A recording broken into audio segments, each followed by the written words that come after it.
Regular board meeting of the Green Mountain Water and Sanitation District to order. And start with the roll call. I am Karen Morgan, present. Dave Whitman, present. Art Martinez, present. Roger Wendell, present. And Randy, Director Little called to say that he was not feeling well today, that he would be calling in. So he may be coming in later. I'm in now. Maybe, Oh.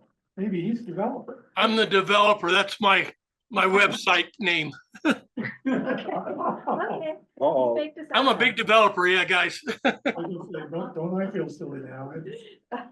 All right. So we have a quorum, everyone present. Are there any disclosure matters for this evening? See none. Are there any changes to the agenda? I have one potential addition, if that's okay. Fletcher Miller. Their engineering report came back. Free and clear in the soils. And they'd like to begin construction. So I didn't know if that's something I could just have the plans signed. We'll have a report from our hydro on that here in the next day or so, but rather than wait another month to have them begin construction for the school, I thought I'd see if that was something you guys can discuss at some point tonight. I know it's waiting for a month, but I would rather get that on the agenda for public notice and be able to read it ourselves. Okay. Anybody else? Thank you for bringing it up though. Which brings us to public comment. We have public comment, 5 minutes per person. This is our budget hearing as well. So we can take budget comments. We typically do them now, if anybody has comments, but I'm not seeing. Anybody, do you have any comments? Yeah, Would you like to say? please. We'll start with in the room. Dave Garner. Most of you know him. Wish you didn't. I just want to tell you that I have looked carefully at this budget, and I think you guys have done a fabulous job.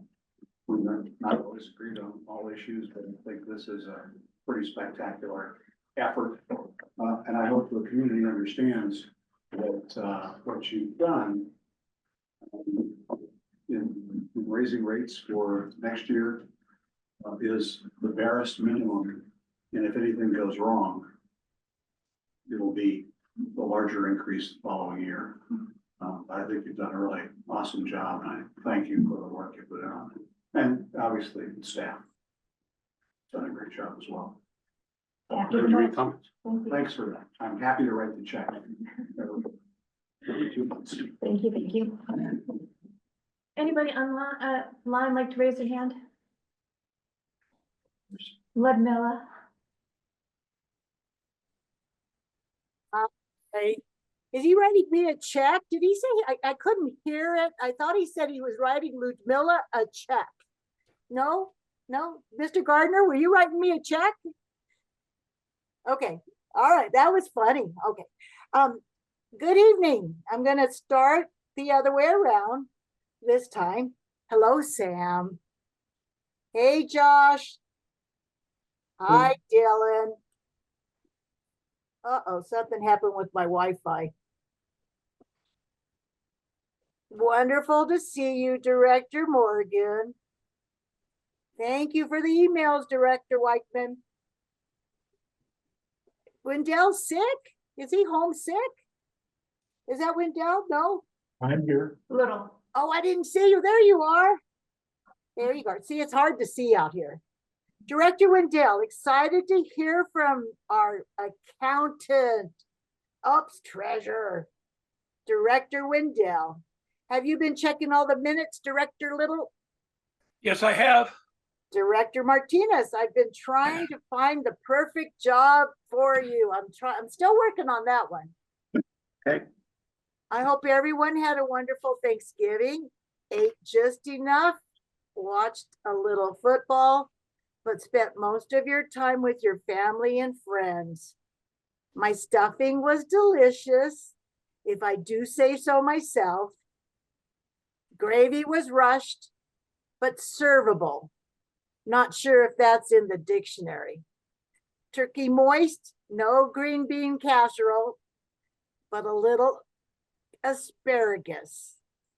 Need to have it crisp, not mushy. Anyway, we're here to talk about the budget.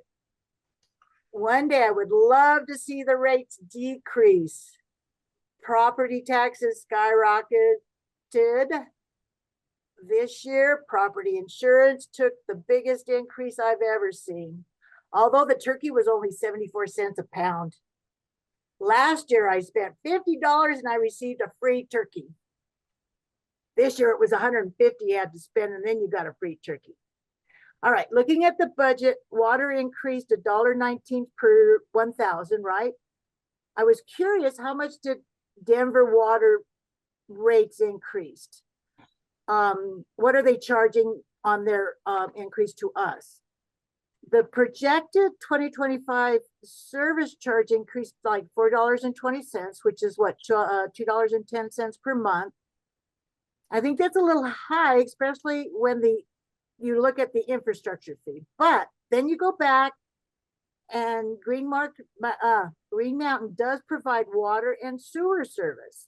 I have properties that one company provides the water, one company provides the sewer, and then they charge a lot more. So I'm happy with that. My concern is the infrastructure fee. Once that fee is placed on the water bill, future water board members will never want to remove the fee, even after reaching the goal you've established. Will there be an agreement that this should be removed at some point or lowered? Looking at my bill right now, it will increase to approximately $182. Now, we did have a dry fall, and I don't think my sprinklers were turned off until October or late October, but that's going to be a little high. Okay, all right, I've said enough. If you don't want to talk, okay, if I don't talk to you guys again, have a Merry Christmas. And I know a lot of you have been really bad and you're off of Santa Claus's list. I've been really good this year. So remember, diamonds are a good girl's best friend. And if you can't get me a diamond, I will settle for a sapphire. Merry Christmas and good night. Good night, Same thank here. you. Anybody else online for public comment? Please raise your hand if you'd like to speak. See no one. This is you could bring up budget questions at this time as well. Okay. Do we have more public comment today? No, we're just here to meet with you guys for, I think we're on the docket for a little bit later, so. Okay, yeah. At that time.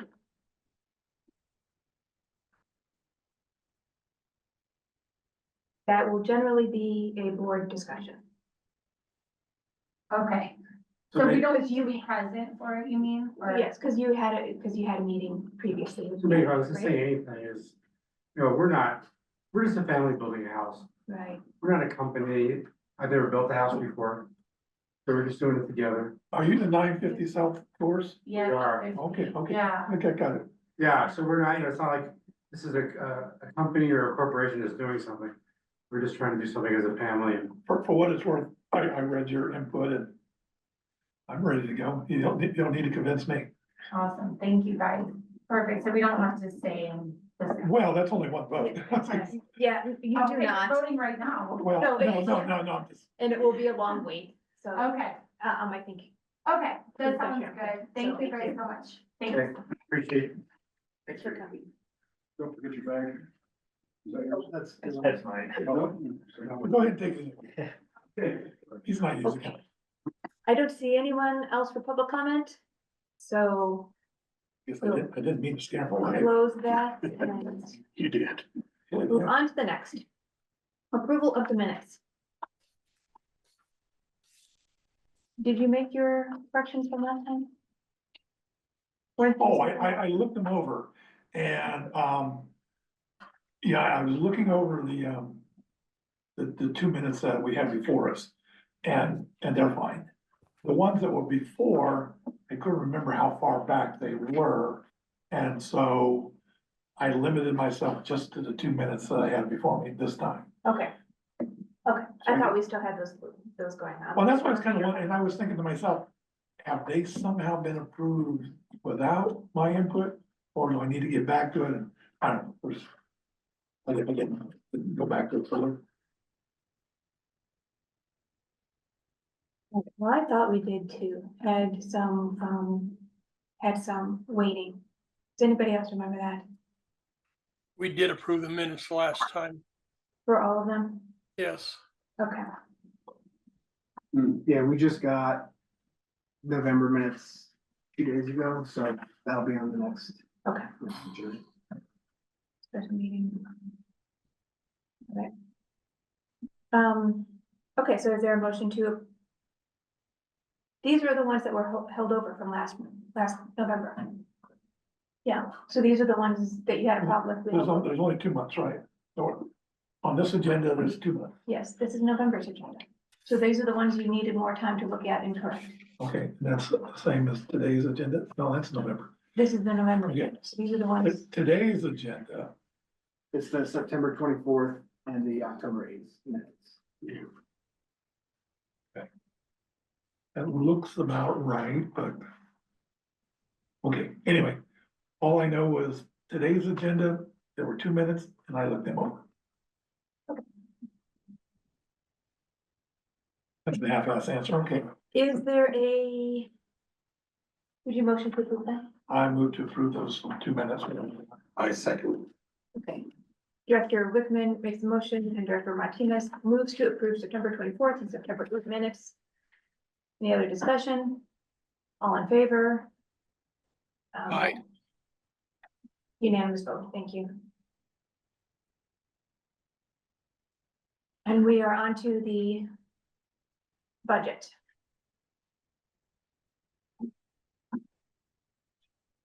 Doug, once again, so that we can get everything in one meeting for minutes and reporting, can you give us a brief recap?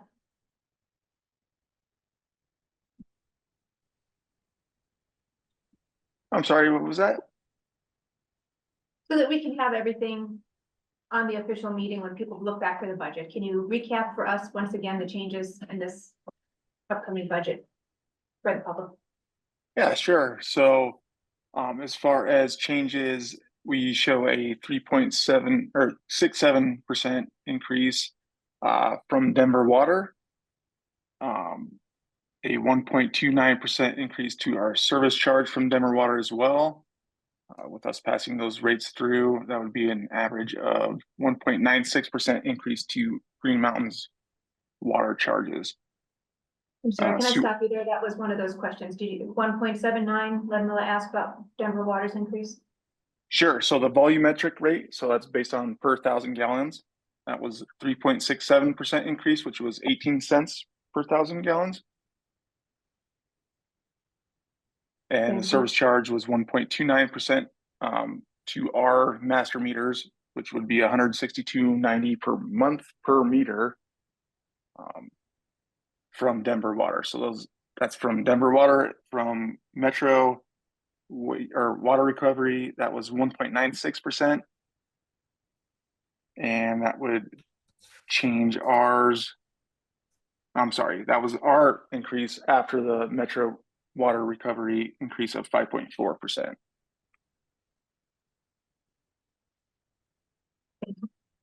As far as increases to the expenses for the district, 1.6% was proposed for the employee salary, taxes, and benefits.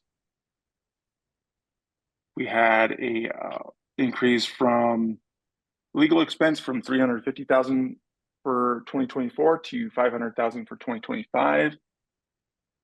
We did increase the I'm sorry, got lost here. We had additional increases for asphalt patching. Obviously, those increase each year, regardless of main break numbers due to cost, miscellaneous work for hydrants and valve replacements. That include, or that is additional to the service fee increase. I apologize for that. That brings our service fee up to $19.65 per month, which is $39.30 for each residential bill. We did include a comparison to Denver Water. They're proposing a $19.06 per month for theirs. And for capital improvements, with the infrastructure replacement fee, that new fee that we're including this year, that will give us the ability to replace 9,400 linear feet of water mains, as well as 9,400 linear feet of sewer main lining, which is by large the most that the district has been able to do to get to our goal of 80 million within 10 years of replacement costs. That is And again, the goal is 80 million over 10 years. correct. Okay, very good, thank you. And that would be the $10 fee, the new infrastructure replacement fee, which is $10 per month. For residential, we bill bi-monthly, so that's 2 months, so it'd be $20 additional on each bill to accomplish that. So overall, the increase to the average winter bill would be about $27.44 or 19%. The average summer bill increase would see about $30.45 or 10.17%. I asked a question, I'm sorry, I'm not good at remembering numbers. Seems to me, I saw this new fee was gonna raise like $2.2 million this year. And if we were doing that every year for 10 years, that would be $25 million. And I'm seeing a discrepancy between that and 80 million, so I'm trying to understand, we're trying to raise 80 million in 10 years. But this year's budget will be how much in this category? Well, we do also have capital reserve funds built into the water and sewer rates. Oh, Which, right, other parts of the budget. This is not the only place in the budget where we're doing. Okay. correct. So this is all the non-operating revenues. So that 2.2 million that you're talking about adds to that, which gets us to about, right now we're at 7.3 million. So over 10 years, it'd be a small adjustment to get to that 80 million. I forgot about the other places in the budget where there's reserves. Okay, very good. But yeah, that's basically the overview of all the major changes to the budget this year.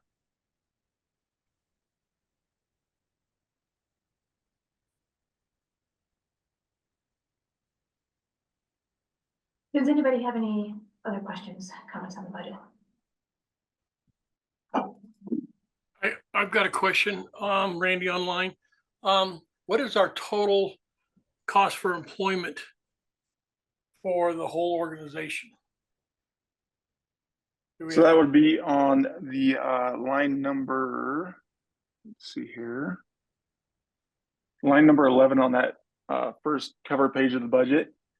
That would be the $2.6 million for all employment. That includes payroll, taxes, benefits, retirement, everything's included in that one line item. And the difference from the 2024 budget is 1.6% increase. Okay. Thank you. Mm-hmm. So the, again, I don't see any other comments, questions. The thing we had been waiting, still working on was the staff numbers, which was complicated because we are also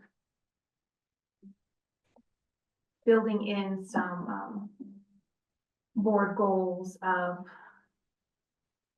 getting job descriptions and salaries to match and everything going on. And our new manager has some good reorganization tips, goals as well.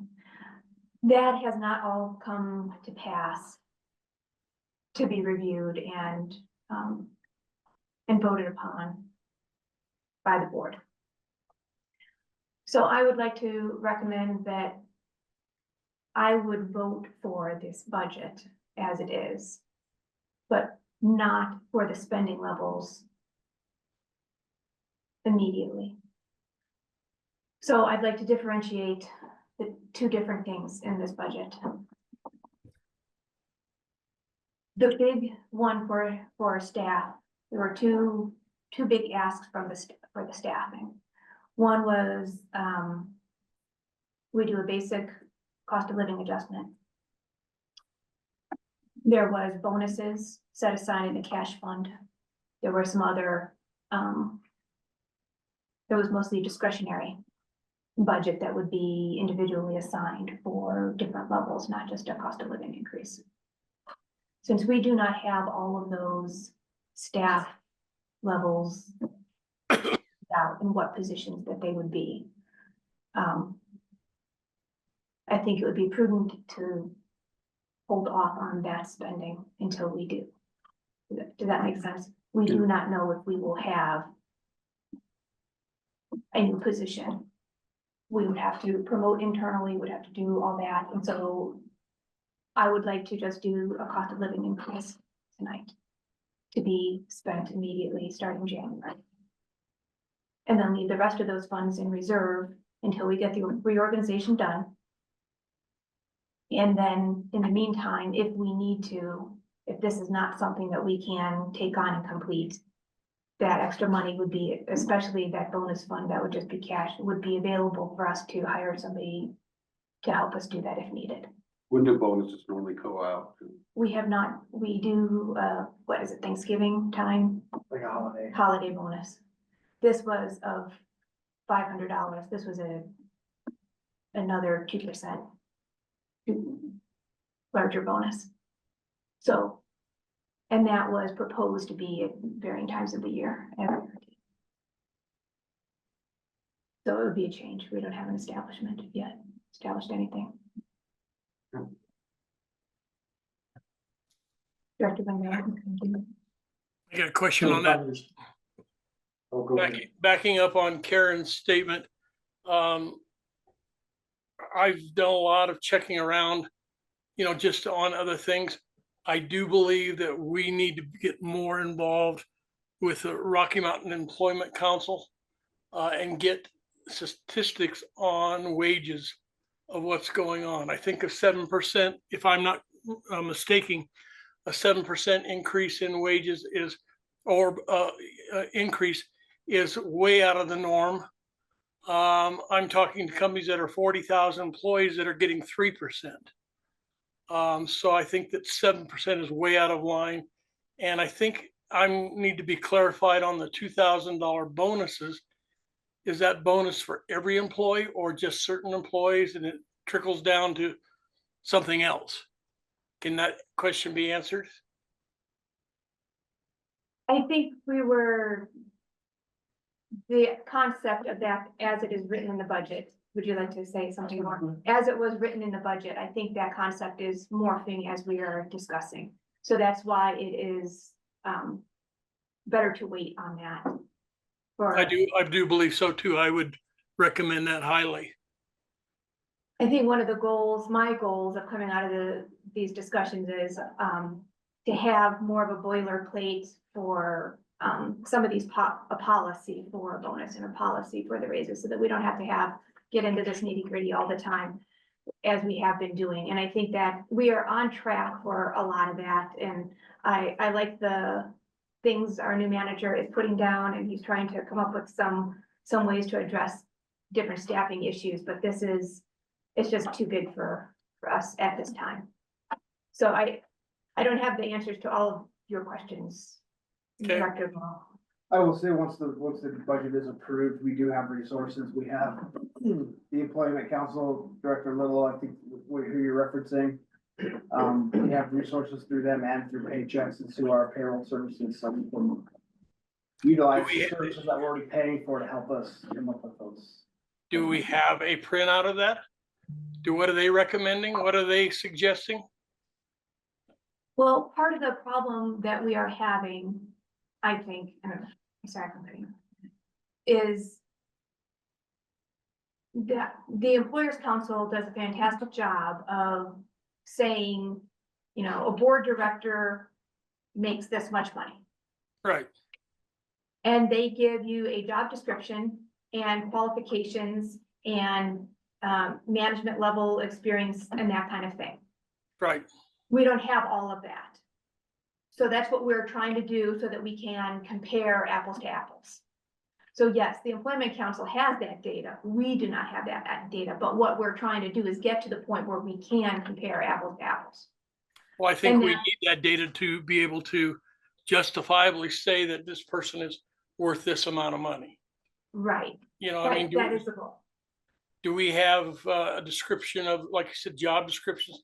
Do we have educational values or certificate values?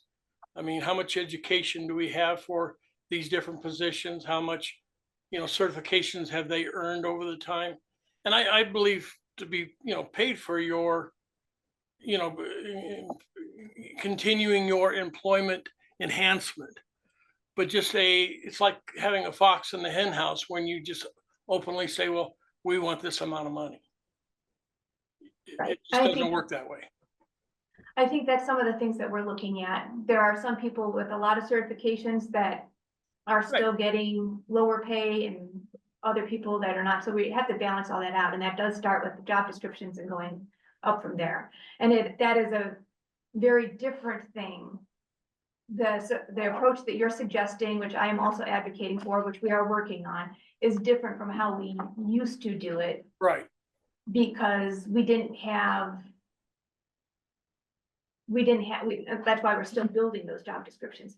And that makes it hard for our employees who are looking at different districts because they don't know to compare apples to apples. Well, I work in the water district, so there's one water employee and I'm a water employee, and they're comparing salaries, but they could be completely different jobs.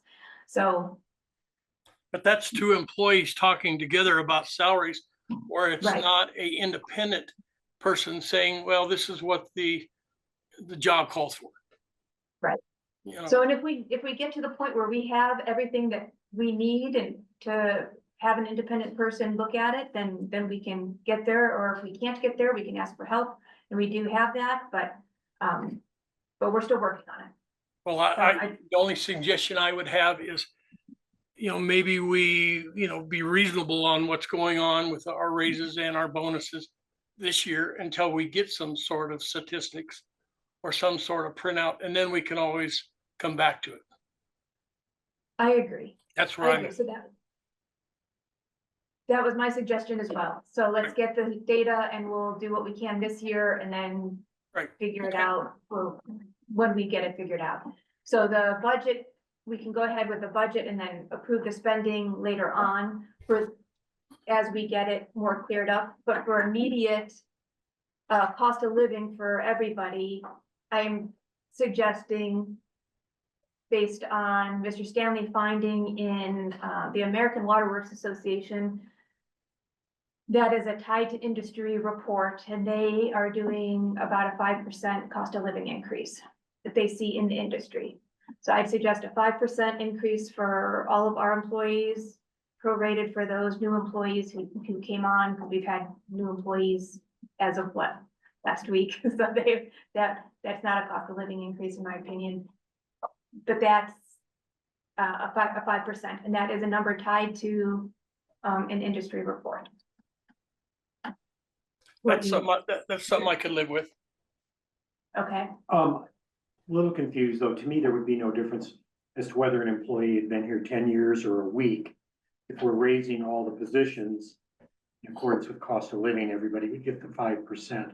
It was my understanding that the district manager's general idea, and I could be wrong, was to get our employees kind of in the middle of the pay bands, kind of statewide. Did I understand that correctly?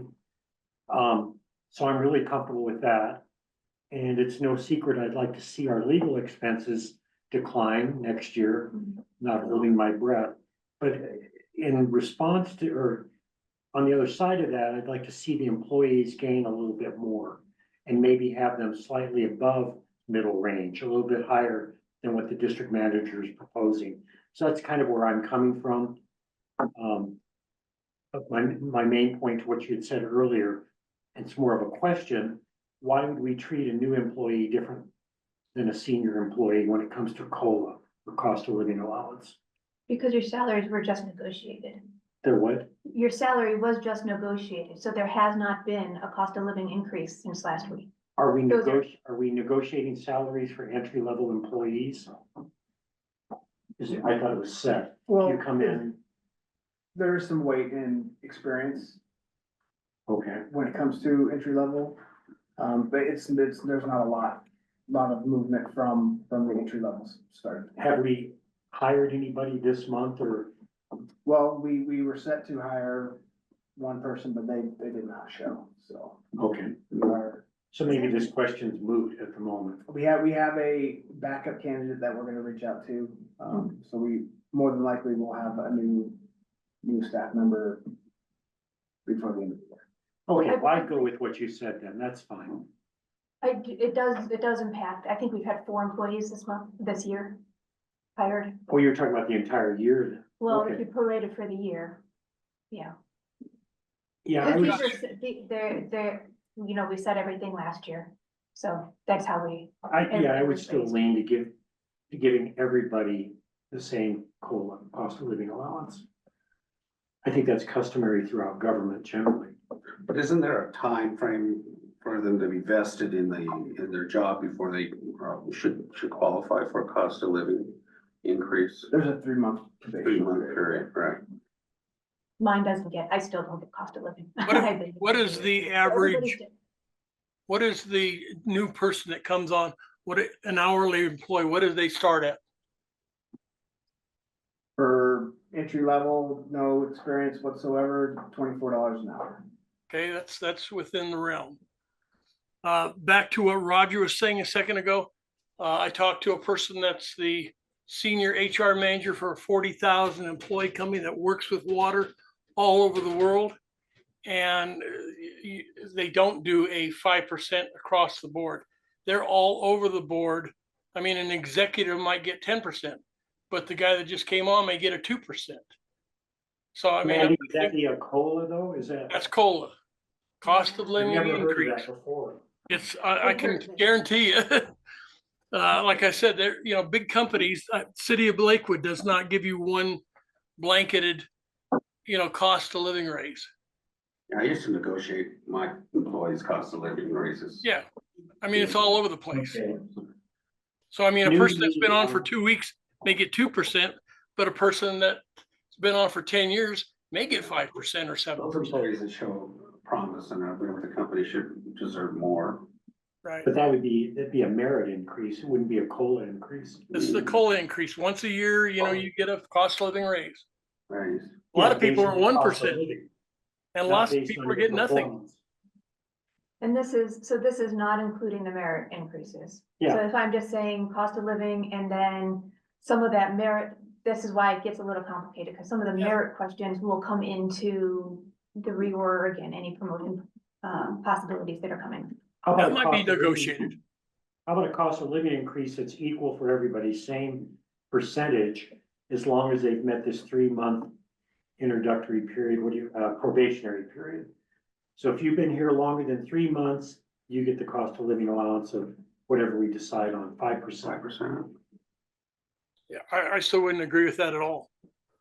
You would not? I would not. The person that comes on should get a lot less because they've only been here a couple weeks or a couple months or 6 months. 3 months. 3 months, like you said. The person that's been here 10 years deserves more. Well, yeah, but we're talking about cost of living, not I'm talking merit. about cost of living. Okay, Yeah. So well, we're not in agreement. Yep, we're Would not. you, Okay, Randy, would you agree with prorating it for how long during this year you have been here?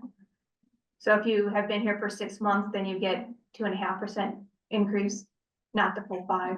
I'm Yes. proposing a 5% cost of living. Yes, I would say a certain part, maybe like you had to be here at least a year to get your 5%. Yeah, and that's where I started off too, but. And, you know, until then you got, I mean, we, like you said, we could be putting out 5%, 7%, whatever it may be. They quit next week. Well, they got the money, but we didn't get the time period or the acknowledgement of what they were working at. So that's kind of where I'm at. Any other suggestions for possibilities here? I'd like to put rating of the cost of living, on the timeline. 3 months is short, Yeah. my opinion. All right, well then I will make a motion for, Well, let me ask a question. yeah, how would I do that? Because we have to approve the budget, but it would be a stipulation on the budget, Well, that's where For the my question's spending? gonna come from. I'm appropriation. not gonna weigh in on the relative merits, this, that, whatever. I'm just thinking logistically, we need to pass something tonight Yeah, to have our fees and all that sort of stuff. My understanding is throughout the year, we can always come back and make adjustments to the budget. I think we could probably make those sort of adjustments. Is that a correct assumption? no, kind of, because what, if, we can, yes, we can make adjustments throughout the year. But if we don't stipulate it now, then the full amount as proposed will be spent. So it's kind of a budget amendment, pass the budget with the amendment that we would not spend it, Well, spend that money, the budget provides for holding it, collecting. funds appropriated to be available for those expenditures. It does Yes. not obligate the district to make those expenditures. Okay, It's more like a place center. And really, the line items are less important than for your annual budgeting obligation purposes. The line items are much less important than the total amount appropriated. So it's not necessarily the case that the funds will be spent as budgeted. okay. If we approve the budget and then have a second motion, kind of make another motion for approving the cost of living increase to start in January with the other funds to be discussed. Yes. Yeah, I mean, Separate from that. throughout the year 2025, you're going to retain authority to make and discretion To those. regarding Right. expenditures. Right. I just want a clear expenditure versus budget. Sure. Okay, And that answers my question. yeah. Any other general budget things then? Can I ask one more question? My one more question would be, what is our maintenance fee on vehicles for the entire year? Repairs, oil changes? in the, kind of broken down a little bit in the report. Yeah, just so, you know, an average, Auto expenses listed at $125,000 and $800. Is that what you're asking? yeah, and my question is, I'm a little bit concerned about buying 3 new trucks. Do we actually need 3 new trucks, or can they be repaired on fixed and maybe buy 1 truck a year? And these trucks, what is your average truck cost, Josh? I think it's around like 40. You know, Well, we they gotta buy be the more than base that. model. You know, the goal is to get the life out of the truck, but also get premium trade-in value for when we move on to the next truck. So we're not spending more money on repairs than we are gaining the discount from the next vehicle. So it's. Well, I'm looking at, I would like to buy a pickup truck myself. And I mean, you're looking at $70,000 to $100,000 today for a new truck. you may need, yours might even be higher than that because you need special cabs or special boxes or this or that. So I Yeah, don't see where we you're get a getting fairly- for we 40. get a very fair rate from our supplier. We buy the base model. We wanna make sure it's a reliable vehicle for being on call. What's the average year of our vehicles now? How old are they? It's about a 3-year rotator, so I think our oldest right now is 2016. And do these employees that drive these trucks, do they drive them home When they're on call. when they're not on call? Or when they're No, on, when they are on call. they drive But them only home? company business. not Only for personal. company business, yes. Okay. Okay, that's just like I said, I Do we just think track them? that's, We have GPS and all that stuff on there. That line item is fuel, sure. oil changes, maintenance cost, all of that stuff. How many I just miles feel a year on average do we put on those trucks? Not a lot. You're saying that number I quoted, that's not actually buying the vehicles, that's just kind of the Are we running of leasing? them or something. Yeah, that's the general fund. Are we leasing or buying?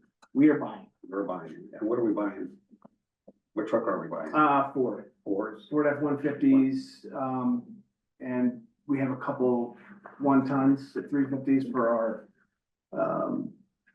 heavier trucks that carry a lot of tools and things like that, that move pipe, pull trailers, stuff Okay. like that, so. 150s, EcoBoost engines? Or It's what? I think it's the 2.6 EcoBoost XL, so it's the base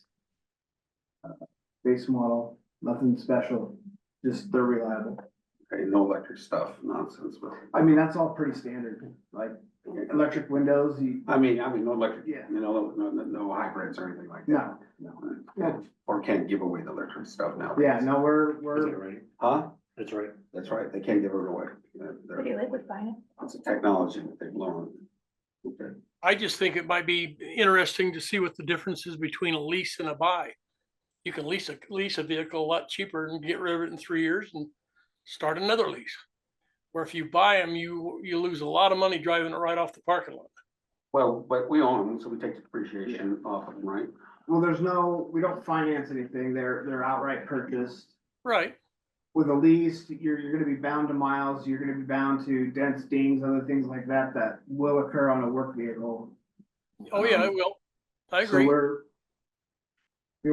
we've been very careful with our selection of vehicles, and we're getting a lot back for when we actually go to trade in, so.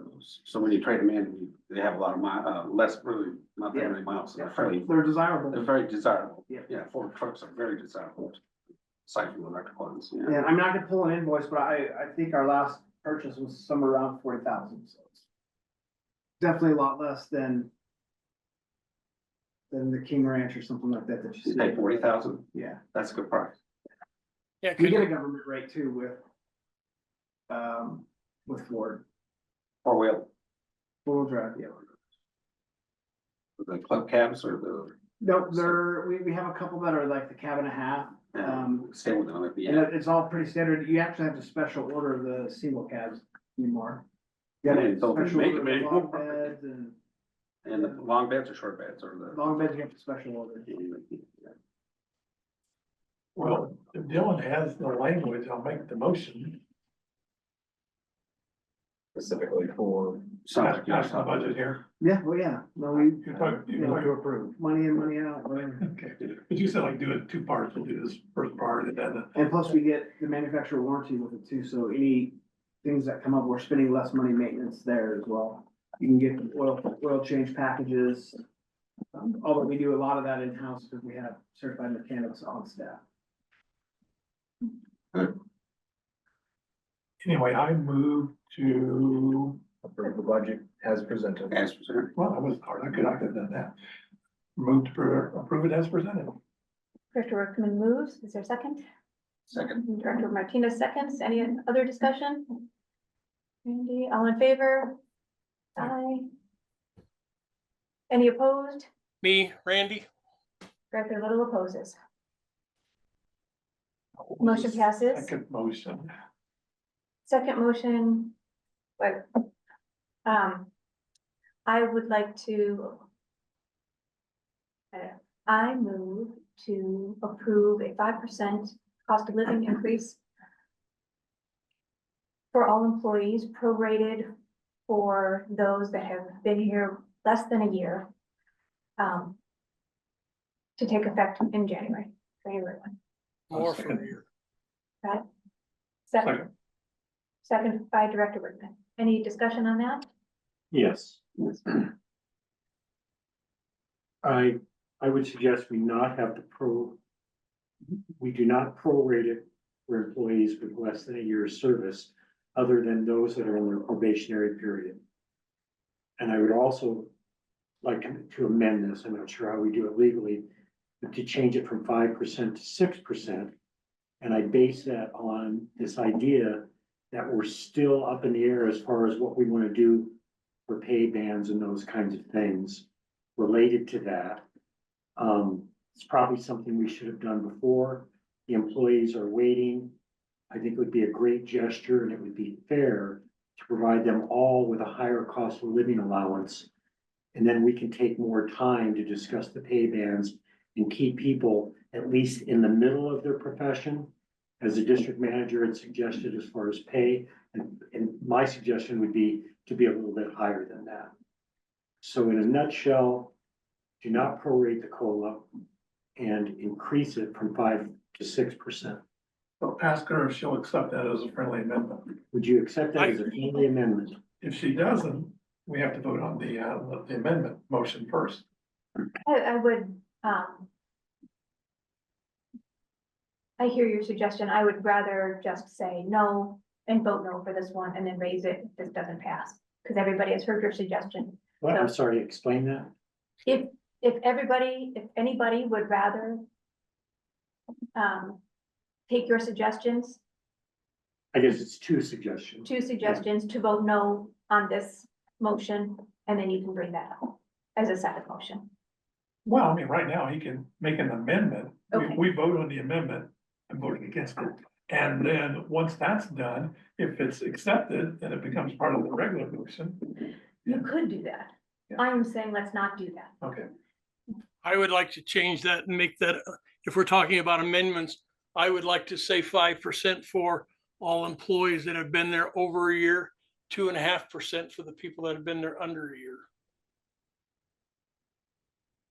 And that's what Just the difference of prorate and make it A flat basis. rate. Yeah, flat rate. Like just a flat rate, 5% for everybody that's been over a year, 2.5% for everybody that's been here under a year.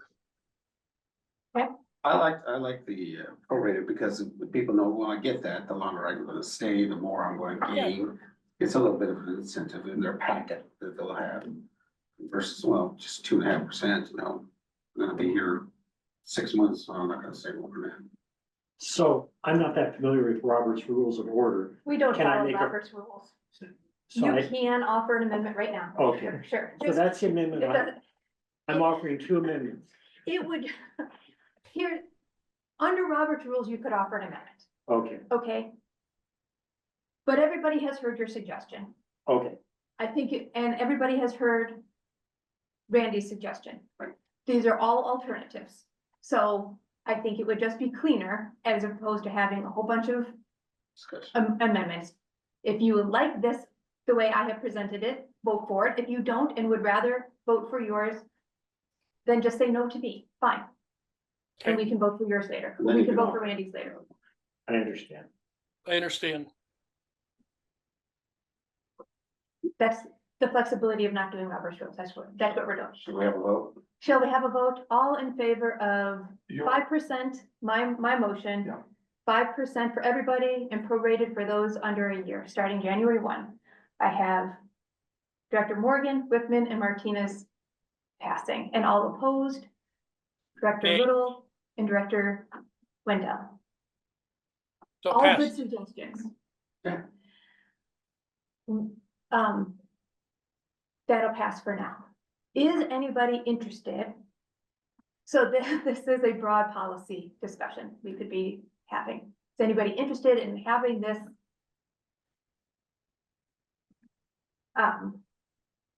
Further discussion think about it and we can bring it up as this policy to be written in. This is just kind of because we're making it up as we're doing this reorg and whatnot. We can adopt this as policy, we can adopt one of these other as policies going forward. This is the kind of thing I would like to do. Get it all written down so we don't have to have the arguments. Before you say that, Karen, what is your prorate? I mean, how are you prorating this for the first year? Well, I have not done the math on it, but I'm assuming that if you have been here for 11 months, it would be Close to 5. 11 times, it would be close to 5. If you've been here 2 months, what would it be? 11, 12, yeah. Yeah. That a number, 11, 12? If you have been here 1 week, then it would be 0 months, so it'd be 0. Okay, that's the only question I would have in there. What is the proration? How do you figure that? Just by so Well, much, divided you by divide it by 2. 12 months and that's what you get? Yes, Okay, that's fine. That's understandable. okay.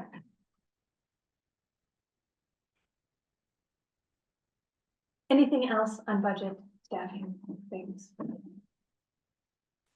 Okay. Then we will close that item. No. One more thing of note, it was brought up, when Mila asked about lowering and removing the fee. I don't anticipate, I don't know when that fee will be removed. This is a 10-year at least fee, and by that time we will have 10 more years of infrastructure that is past due. I don't know when that will ever, and it will be past my term. So I have not looked at a policy of when to remove that. Does anybody have thoughts or anything? I don't see when that is possible. That was not in my head to do.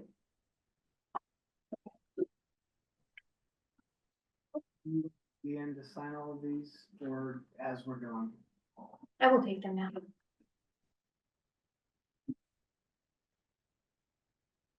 Okay. Thank you.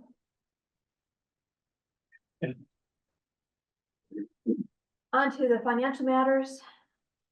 Director Wendell, do you have comment? A few comments. I wanted to preface it with looking through the agenda packet, and it's just probably not the right time to bring this up, but in the EQR schedule on page 29 of the agenda, paragraph A, subparagraph 1, there's a questionable sentence about rental privileges there. I mentioned it to Doug earlier by email, and I'm not sure how we go about correcting it. Maybe Doug has an idea, but I just wanted to make people aware that there's some odd verbiage there concerning EQRs and renting out property. So back to where my area of actual responsibility. Everybody's aware that these budget figures and expenses and all these reports are available to the public. However, as I've mentioned before, they currently aren't available on the website. And that's because we're trying to gear up technologically to meet ADA standards to make this kind of data available. And I've kind of been repeating this every meeting so that people are aware you can still get these documents by contacting the district office or emailing me. And heaven knows I receive a lot of emails from constituents, but never about this. But you're welcome to ask me for this documentation or contact the district office and get some of these figures in your own hands. Just looking at just some of the broad variances, again, this is all available to everybody else. As we've discussed in the past, we used a lot more water this past year than we normally would have. And that's been mostly due to drought conditions and climate change and those kinds of things. And I've often repeated myself about legal expenses. I think Doug mentioned this earlier this evening. We're about $500,000 over what we would have anticipated spending on legal. We're well over, I think, $800,000 for the year on legal expenses. Something to think about. Moving on, I noticed too in the documentation, we were budgeting $90,000 for a lobbyist. I must have missed that part of the discussion. Is the lobbyist actually is that their proposed fees for 2025, or where'd that $90,000 come from? That is their proposed fees for 2025, if we were going with them. if we were. Okay. Let's see. I had another note here. Oh, there's plenty in the documentation. In the agenda packet, there's plenty of mention about the upcoming elections in May. Interesting to note that if we do go to a full-blown election, the expense would be approaching $100,000, and that's customary, nothing unusual about that. But if it's not contested, if there aren't more candidates than there are vacant positions, we'll only have to pay a third of that. So something to think about, not to influence voters or people trying to run, but there's a potential savings there. But that's pretty much it. Again, contact me or the district office if you have specific questions. I move that we accept my report. Second. Director Martinez seconds. Thank you for the thorough presentation. Any discussion? I'd like to Any- can I bring up one more? And this may be too late now, so just shut me off if you do. But I'm kind of very much concerned. I understand that we're paying somebody to take notes for these meetings, $175 an hour.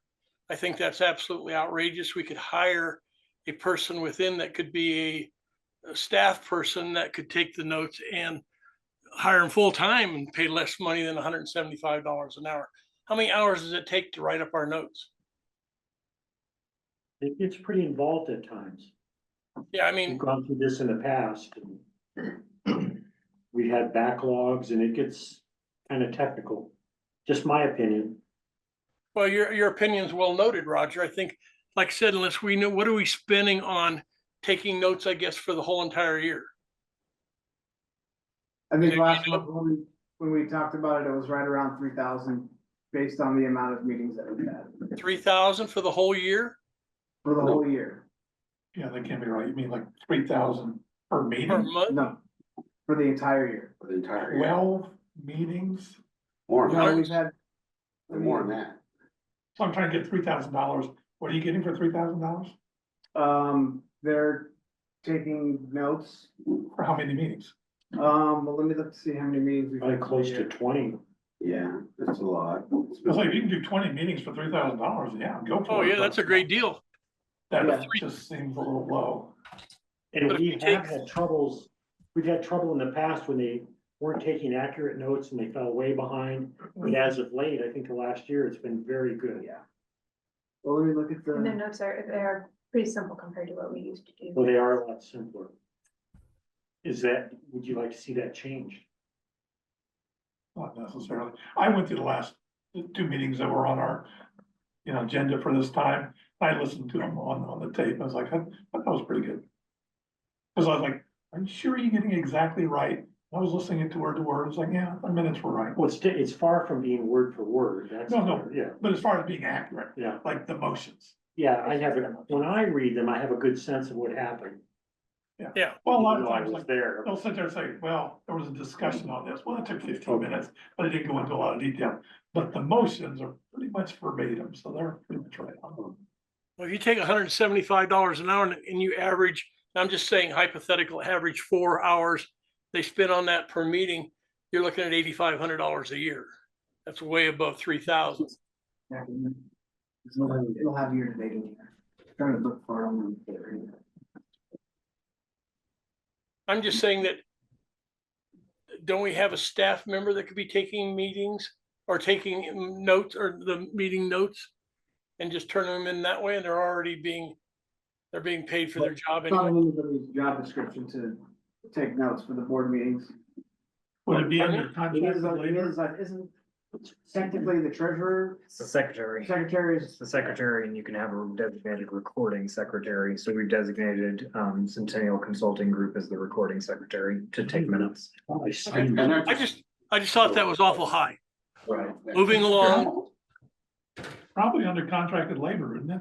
I mean, it wouldn't be just that, but probably in that category, isn't it? Oh. Utility.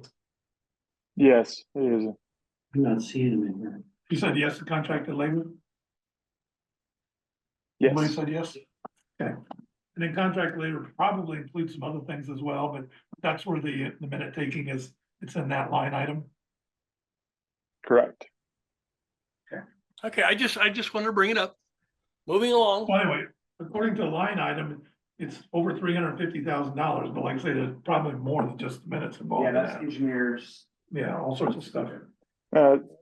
Biggest one included in that is asphalt patching, for main breaks and whatnot. Their water's full. I mean, they'll want something, I'm sure, but no, they don't get it here.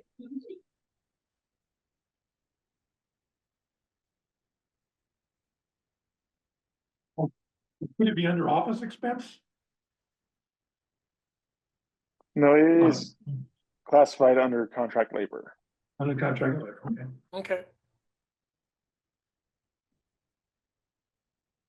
Well, Well, wherever Karen went, moving along. What was that? I can't remember. Did we have a motion made? No. No. I just had a question on, No, you made a motion to accept your report and your Yeah, correction has second, accepted yes. it. So seconded it. So that was discussion. And this was for the daily monthly operating expenses and the unaudited financial and investment reports. Yes. Okay. All in favor of accepting those reports? Aye, nay, and nay from Director Lowe. Motion passes. Okay, on to the district manager report.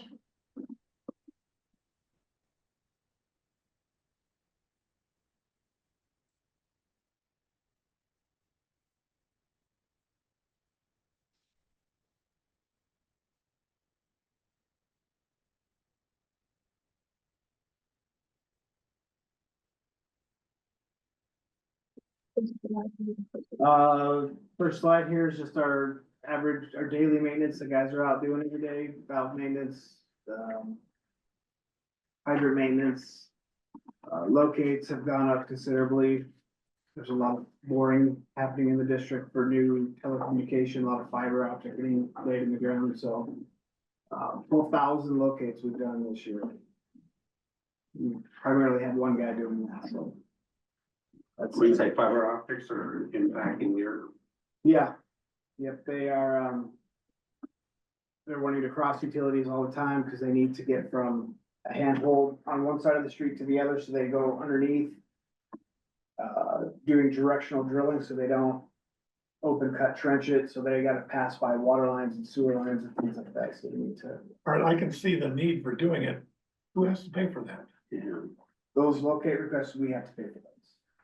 They're about $1, I think they're like about $1.70 a request. Oh, so it's not real bad, but.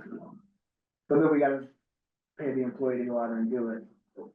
Anyway, it's kind of striking me like, well, we're paying for it and they're getting the benefit. Well, I mean, customers get the benefit, but it's like, but the company's getting the money out of it at it's the like, end. we're not getting any benefit out of them putting cable in. And the only benefit we're getting out of the state law that they have to call in for them is it protects our infrastructure from reckless contractors that will go out, otherwise just dig without requesting the locates. Are they putting the fiber, on the poles, on the telephone poles, are we in those areas where they are? It depends on the company. Some have their withstanding easement where they're replacing their old like coax with the new fiber optic technology. Some you have new guys coming to town like Google Fiber. Where they're somewhere within the public right of way or laying their infrastructure, so. More congestion for utilities. Have we So my ran question- into- my Any question, cuts? Josh, is if I was going to, dig in my own yard, I have to call somebody, they don't charge me for it. Why are they charging us for it? They don't charge you as the homeowner, they charge the utilities that need to respond to have their Okay. infrastructure located. I didn't know that. Yeah, Is so prior to, I wanna say about 2014, I think is when it became a law, they had tier 1 members, which were Excel. Some of the bigger utility companies, and tier 2 members were Green Mountains of the world, Denver Water, sanitation districts. Well, they passed legislation to make everybody that has utilities become a tier 1 member. Which there's a one call center that handles those locate requests and disperses them out to all the different utility companies, so. Before a contractor would call in, they'd go mark out Excel, but they would say, here, call Green Mountain to have them come out, and who knows how many locates didn't get called in because they were lazy and didn't wanna call the secondary company, so that they're trying to prevent damage, basically. So just another hypothetical question. I had a branch break off one of my 100-foot tall trees. And I had to have a private contractor come out and cut up the branch and stuff like that. Well, before they would come out and do anything, they says, well, you got to get Excel to come out here and trim your trees along our power lines. So that was a bigger job than cutting my branch out of my tree. They came out and cut it all down. Who paid for that? I didn't. I think that's a courtesy that Excel performs, so that prevents damage to their infrastructure, fires and things like that from happening, so it's just Yeah. risk mitigation that they're performing. They do that regularly every 3 years. If you like it or So not. if they cut one of our lines, do they pay for Yes. We have them hire somebody to come out, perform the repair, and we inspect their work. Then we have a damage ticket form that we have to fill out annually to send the data off so they can track utility damage from either a mislocate or a contractor not doing their due diligence once they have the mark on the ground. it? It seems to be the focus to go to fiber now, so you see a lot of companies, claiming they're going into Lakewood.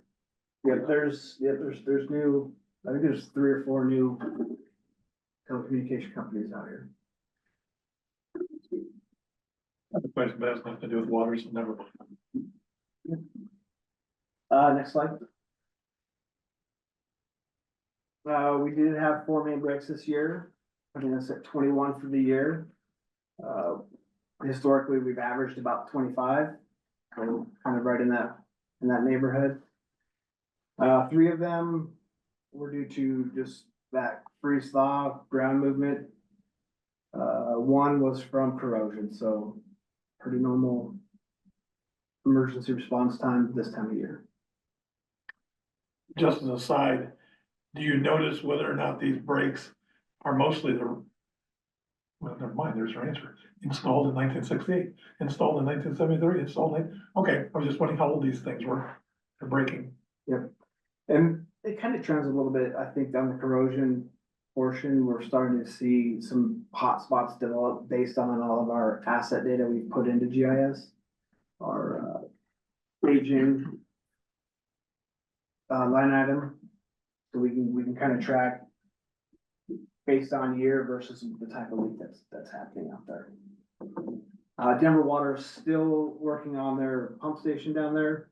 I think Doug mentioned earlier that we've had higher energy costs because we've been doing a lot more of our own pumping from our backup pump station to supply our main red zone, which is what Denver normally pumps to. So I think they're wrapping up their tank cleaning down here by the end of this week, and we'll be back hopefully in normal operation next week.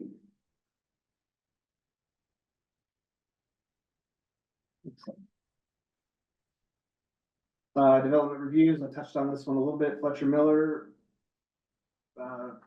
sent us the soils analysis that was done by their consultant, and it was reviewed by Tri-Hydro, and there was a non-detect in the soils over there. Even though it was across the street from Fed Center, there's no impact there, so no clean corridor requirements or anything like that at this time for Fletcher Miller. Okay, I'm sorry, you said Tri-Hydro did review it, or Yes, it is done? it is done. Okay. We just don't, they're putting together a technical memo for us, probably the next day or two, we'll have that. Okay. To go into the packet for plan approval for next month. Yeah, I was trying to recognize these addresses. So the first one, the 12364 West Alameda. Where's that?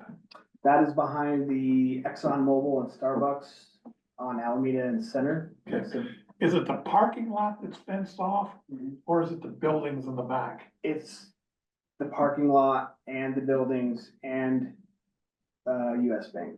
That whole Oh, parcel right there, that's. oh, it's a where whole they- lot, okay, Yeah. because I was noticing one of the addresses, was one of the storefronts back in there, just one storefront. And then, of course, they fenced off the parking lot, but you're saying it's more than the parking lot, it's other things. Yeah, so it's 12364 and 54, so there's, oh, and I forget the US Bank's address, but their proposal is that entire Okay, and how many units? I think I was reading 300 and something. 350, I think, somewhere in that. Okay. Are they asking for 350 water taps, or are they asking for, No, that's unit, so that would be the EQR. So the single family equivalency is what the fees would be assessed on based on their proposal. and are we doing the infrastructure of all this property? Right now, they're in the study phase, so we're gonna be deploying some sewer meters for a 2-week period that's gonna collect data to see what their impact would be to our system. So we're And are not, they asking for a metro district? not that I'm aware of. Okay, Now, 533 Van Gordon, that's the Point Athletic Club, Correct. 3 pre-design meetings. Can't tell what that is. Well, those are the 3 addresses underneath that. 1178 South Bronze Circle, which is right over here. Yeah, and it's in my neighborhood. Yeah, they're wanting to put 3 single families on that. And then the 12795 West Alameda, what's that? That is the Forest Service building right there on the northwest corner of Mississippi and Alameda. Or I just said for the Park Service? Mm-hmm. They're going away. Yeah, the Park Service is leaving? I think the building's vacant right now. The Park Service is vacant? Mm-hmm. I guess I'll have to go pay attention. Where'd they go? It's not your job. Yeah, I don't know, but Okay. they've requested a pre-design with us. Okay, do we have any sense as to, well, multifamily, that sounds like a lot of units? 2, 3, 400? Probably in that 350 range. That's kind of what the hot number is for these. Yeah, I noticed that, okay. these buildings. The 12476 South West Bayard. Yeah, that's a long Bayard, there's a vacant lot there, it's like, how many units are they going in? That's just a commercial ask. Historically, I think talks were brought up or they approached the district, I want to say back in like 2018 for a hotel. Okay. And I think that's probably still what they're asking for, but again, it's very early communication. It's a strange place for a hotel, but okay, whatever. Yeah. 134 Union, that's the old site of, the old country restaurant, it used to be City of Lakewood buildings. And they're gonna tear it all down and build God knows what. I don't have anything official from them, but we're talking with Healthcare Realty, who owns those buildings. It might be a St. Anthony's medical building that they wanna expand over there. As opposed to residential. Correct. Like I said, that whole list is like hundreds and hundreds of apartments. Yeah. Like, wow, okay, Yeah. all right, just, thank you. And I think 44 Union, which is the other twin building to those, I think that's on the horizon for demolition as well. They're not asking to abandon any services right now. They're gonna still pay their service fees and have dedicated taps, but they are tearing them down. Okay, Next slide, infrastructure replacement. This slide's a little outdated because after I put this together, Friday, the contractor went out on Mississippi Court, connected all the homes to the new water main, asphalt's in, temporary asphalt. The 3 remaining streets, all we have left is mill and overlay, which is a city Lakewood requirement. They'll take from the crown center of the road, mill down 2 inches and put new asphalt on, but I guess it doesn't matter, but I'm, I can't help myself curious, go by that every day. And it seems like every few days, like once a week, they'll be out there and water's pouring down the street. Then they'll go away for a week. Then I come out there and they're out there again, water's pouring down the street. They do that 3 or 4 times. Like, what the hell? Can you guys get it done? Why are you keep, Well, they had some water quality issues. So I think there was maybe some debris or something got in the water main, they were not passing. so they're clearing the lines So they out? were flushing and Flushing the doing lines. additional disinfection, but they did their supplementary sampling, so they had to take a sample. Once it passed, 24 hours later, they took a secondary sample. It passed, so that satisfied Denver Water, CDPG. So they're flushing the lines, I guess that would make sense. Okay. It's unfortunate, but it's part of the. Well, I'm sitting there thinking, boy, there's a lot of water going down there. It's like, how much is that? $1 per each gallon? Yeah, whatever. Okay, thank you. No problem. That's all I have for district status. Anybody have questions? Or any additional questions? There wasn't anything actionable on there for us, No. right? Okay. Thank Sorry, you I very had, much. oops. Sorry, I had to step out for a second, but back to just a real quick thing on Dave's, where the old country restaurant used to be. Do we know who the developer of that is? The owner of the property is Healthcare Realty, the same people who own St. Anthony's Hospital. Okay, so if, just hypothetical, if the federal center decides to do a metro district, could they be included in that? Or is that beyond our privy? I would not be able to answer that question. Okay, that's, And it's not contiguous because what they're currently considering for the Metro District, the hospital and stuff like that is in between, so it wouldn't be contiguous boundaries. I think to answer that question, that's a conceptual possibility, yes. okay, that's what I kind of was wondering. If you have a Metro District with islands, You can have non-contiguous parcels, yeah. really? Okay. All in favor? Well, then we can move on to the director's matters. An audit engagement letter. Every year you have to do an audit, and this is Grady, Puka and Associates, the auditor that you've had for several years now. I did take a look at this. This is the standard audit engagement letter that they provide. As far as I'm aware, you have been satisfied with the audit services you've received. I don't have any complaints or issues with them. And price seems to be pretty much the same. The price is, it's the same across the board. They go up every year, but you get a reasonably good rate with this, In theory, when they keep doing it, should get better and better, in theory. in theory. Or sometimes you get lazy, it's like, I assume I know it. And it's a trade-off. And it's good to get this out of the way quickly. By March or so, all of the auditors are pretty much booked up. I'll make a motion to accept. The bid. Make a motion to engage. Engage. Grady Puka and Associates, Second, second by Director Martinez. Any discussion? Seeing none, any object? No, so motion passes. Okay. We also have a CCG engagement letter. That And was, this is Centennial Consulting Group. They do your minutes. that was discussed a little bit last time. This governance signature is just me. Governance is you, management is Josh, right? Well, as Randy points out, maybe we can find an alternative, but at least for the time being, we gotta have something, and I guess.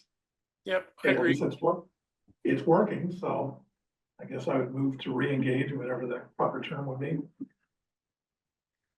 Moved and re-engaged. Director Wickman, is there a second? I'll second. second, Director Little this time seconds. Any discussion? Any objections? Okay, motion passes unanimously then. Okay, and on to election resolution. You were set to call to discuss. So this is, 2025 is regular election for special district director elections. You're obligated by statute to hold an election for directors. You have 4 directors on the, potentially you have 4 seats on the ballot for this election. And it's although it's election resolution and calling, appointing a designated election official, it's a 2-part. It's the resolution calling the election, and it is also the agreement to provide election services through CRS, the representative there. The person, you'd be Sue Blair as your DEO. They ran your last contested election, and Are there any other alternatives? I mean, I know we did Sue Blair before, and not saying no, but are there other choices? there are, yeah, there, Circuit Rider is another big name that provides election services. Some of the larger law firms that do, special district representation run elections. We occasionally run elections for small districts. Your firm? Yeah. We don't have the manpower to do 60,000 ballots, so. Yeah, I was gonna say, I don't think we had any problem with Sue Blair, you know. Just one question. We were mentioning if, depending on how many candidates we have, if we don't have more than the number of people on the ballot, then theoretically you don't hold the election. Right, it's canceled, and the resolution, Now, the question is, if it's canceled, then obviously you save some money. How much money do you save? Somebody thought they said you save 1/3. It seems like it'd be a lot more than 1/3, wouldn't it? I think Roger said it would be about 1/3. So the election estimate is about 100,000 for a contested election that's held, and I think 30,000 or so would be For uncontested. for a non-contested. Yeah, make sure. Like you wonder what they do for 30,000, it's uncontested. And I don't have an assessment of the dollars there, so, an uncontested election should be relatively inexpensive. I would guess less than 30. Yeah, I'm thinking decades ago, the elections was like you came in here and you had 300 people came into the office. Yeah. They voted here and you were done. Obviously, now you had to pay judges and stuff like that. Yeah. But it was like significantly different, and obviously, it's gonna be cheaper, but like, only 1/3 less, it seems like it'd ought to be a lot less than that. Yeah. But I don't know, okay, And you do have the option of having a polling place election because it's not a Tabor vote. So the mail ballot election does add some costs because you have hard costs. Polling place election has some. what would that Personal possibly be, if you had an uncontested, would you still have to do a mailing? If Cause that's what they. there is no mailing associated with an uncontested election that is canceled because the ballots don't go out. Well, that's what I'm thinking, something like that ought to be most of the cost is the mailing, About 60,000 in the proposal. Whatever. If you have 4 people that are on the board right now that are trying to run for reelection, and you have one person that wants to run for the board, do you have to hold the election? There are two types of seats on the ballot. There's a 2-year seat and 3 4-year seats. If you have 3 candidates for the 3 4-year seats and 1 candidate for the 2-year seat, the election will be canceled. Okay, If you have 5 candidates at all, the election will be held. And if you have 2 candidates for the 4-year seats and 2 candidates for the 2-year seat, the election will be held. okay. However, if there's any contest, you have a contest. But if you only have 4 people running, back in the old days, you ran all the candidates and the top number got the best seat. Like if you came in first place, you got the longest term. If you came in second place, you got the second longest term. And so therefore, there was like 4-year terms and 1 3-year term. The one who got the 3-year term was the one who came in last place. So ballot designations are determined by the self-nomination forms that are submitted. So you're specifically saying which You are pursuing a seat, civic seat. a particular seat. I Yeah, know they were doing it last election or two. Like I say, back in the old days, we didn't do that. But now we do. Okay, whatever. so those are sort of the options for contested and non-contested or canceled. Gotcha. Thank you. Is there a motion for either or both of these? Somebody else. I mean, a motion, There you go. I raise a motion to accept or both, The election resolution and the appointment of the designated election official. both, yes. I was second. By Director Martinez and Director Wickman seconds, and I'm mixing it up. Thank you. Any other discussion? Anybody opposed? No, so I see all in favor, motion passes.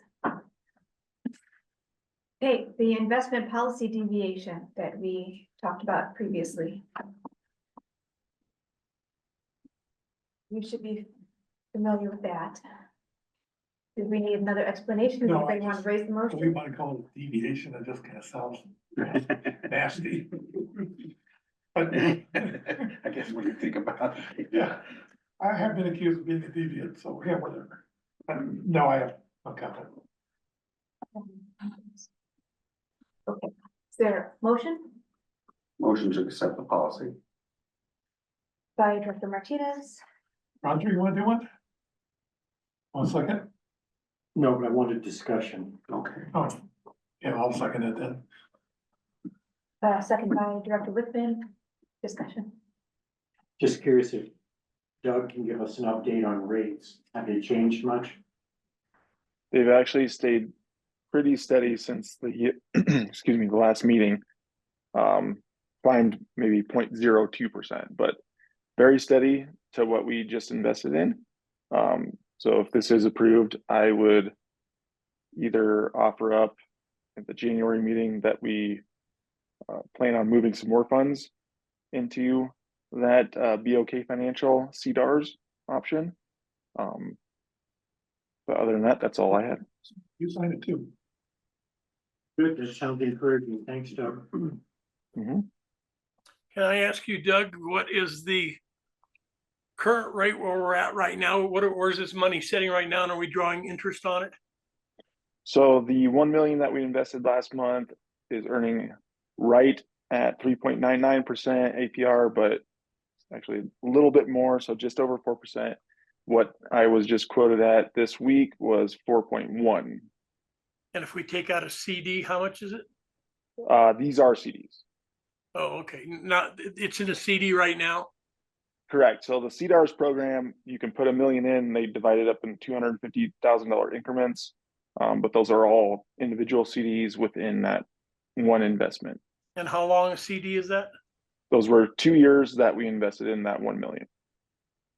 And what happens if we have to have that million back? We just lose the interest? You forfeit the interest, and I do not believe there are any penalties, but I could look into that further. Although I don't see that happening.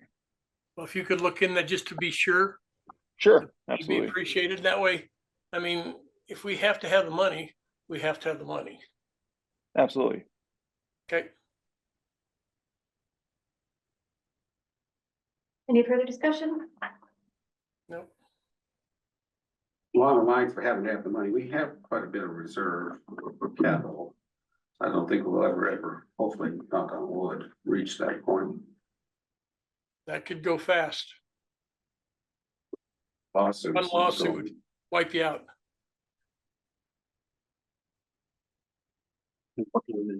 All right, then, all in favor? Aye. That's 4, I oppose. Motion passes. Well, after the fact, you opposed? I oppose. Oh, I always respect your opinion. Why are you opposing? I might change my vote. I. All right. for- Too late. yeah, Too For late. the same reason I said last time, I did like the standard timing. On the request to accept the caps at 850 South Cours. Move to accept. Seconded. Okay, Director, And we have. I don't know if this is discussion. a motion. I guess. There is a motion to accept these tabs by Director Rickman and was seconded by Director Little. Discussion. Can you give us the background? Yeah, so, excuse me, 850 South Coors Drive, right up on the hillside over here. That street where the gravity sewer flows connects down into West Kentucky Drive, where we currently have capacity issues. So as of right now, you know, we were treating, as a staff, treating all potential connections the same with the moratorium on that section of the wastewater collection system. So that's in a short We don't have summary. capacity. We have told other people we don't have capacity. Correct. That's the same line that's going through the property there at Alkire. Alkire does also connect to that line. And we've told them we don't have capacity. I'm sitting there thinking, well, it's only one house, but I guess if you're over, you're over even. And Yeah. If you're over, you're over, and And I- everybody's gonna be saying that, it's only one, it's only two, it's only five, where's your line? yeah, I need to recuse myself from this. If that's Fine at now. all possible. Okay, And I think what they're asking for right now is to pay for the connections, but not hook anything up until that moratorium is lifted. I don't know if I can make a proposal on this, but I think that, you know, if we've got people that are coming to us with one or, you know, at the most maybe two houses, I mean, it's not gonna kill us to go ahead and approve that. I don't know if it has to come to the board each time. It may have to, I don't know. But anything over 5 homes, I think then we have to take a look at it. Is that feasible to anybody? I'm of the opinion that's kind of, it's just arbitrary, and we have been sneaking these in, so I'm more comfortable with just saying we have to get our capacity issues figured out before we can do anybody doing 1 or 2 Okay, or 5. I just was looking at saving time. Yeah, so this would be, That's the one. I mean, just we said. can go say I know. we are looking for, have They ran this it. and this interested party that they would, you know, add up, and then when we get our estimate, that they could all divide the cost for whatever section of pipe is. I assume you have a cost sharing agreement kind of sketching out or thinking, or what section of There- pipe it would be. We know the section of pipe, the cost itself would probably be yeah. better estimated if it was something that they're actually gonna do. Yeah. But I think in the, probably some sort of language similar to the 10700 West Expo would be probably sufficient. Yeah. Okay. What's the difference? I don't understand why I think they did explain last time. They want to pay for the tap now so they can get a permit. They can get a building permit to build the home, yeah, even though they know they won't be able to utilize the services at this time. That's their ask. That might be sort of pseudo compromise. Okay, I'm thinking our capacity is, what do we say, 70% or something like that. And so this line is currently at 71%. I mean, where are we at on this line that they're?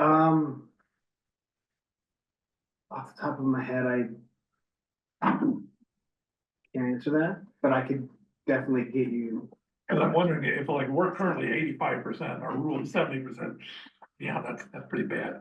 But if we're rule is 70%, And bringing them on would make it 71%. Might be close enough for government work. I don't know. Yeah, I mean, it's really for the worst case scenario of storm, max daily flow, all of that. Like right now, if you were to just go out there, it's not at its capacity, but the potential for what could go into the sewer, that's where the driving factor is. Plans to increase that area or make changes to It's it? on the master plan as a identified area of concern.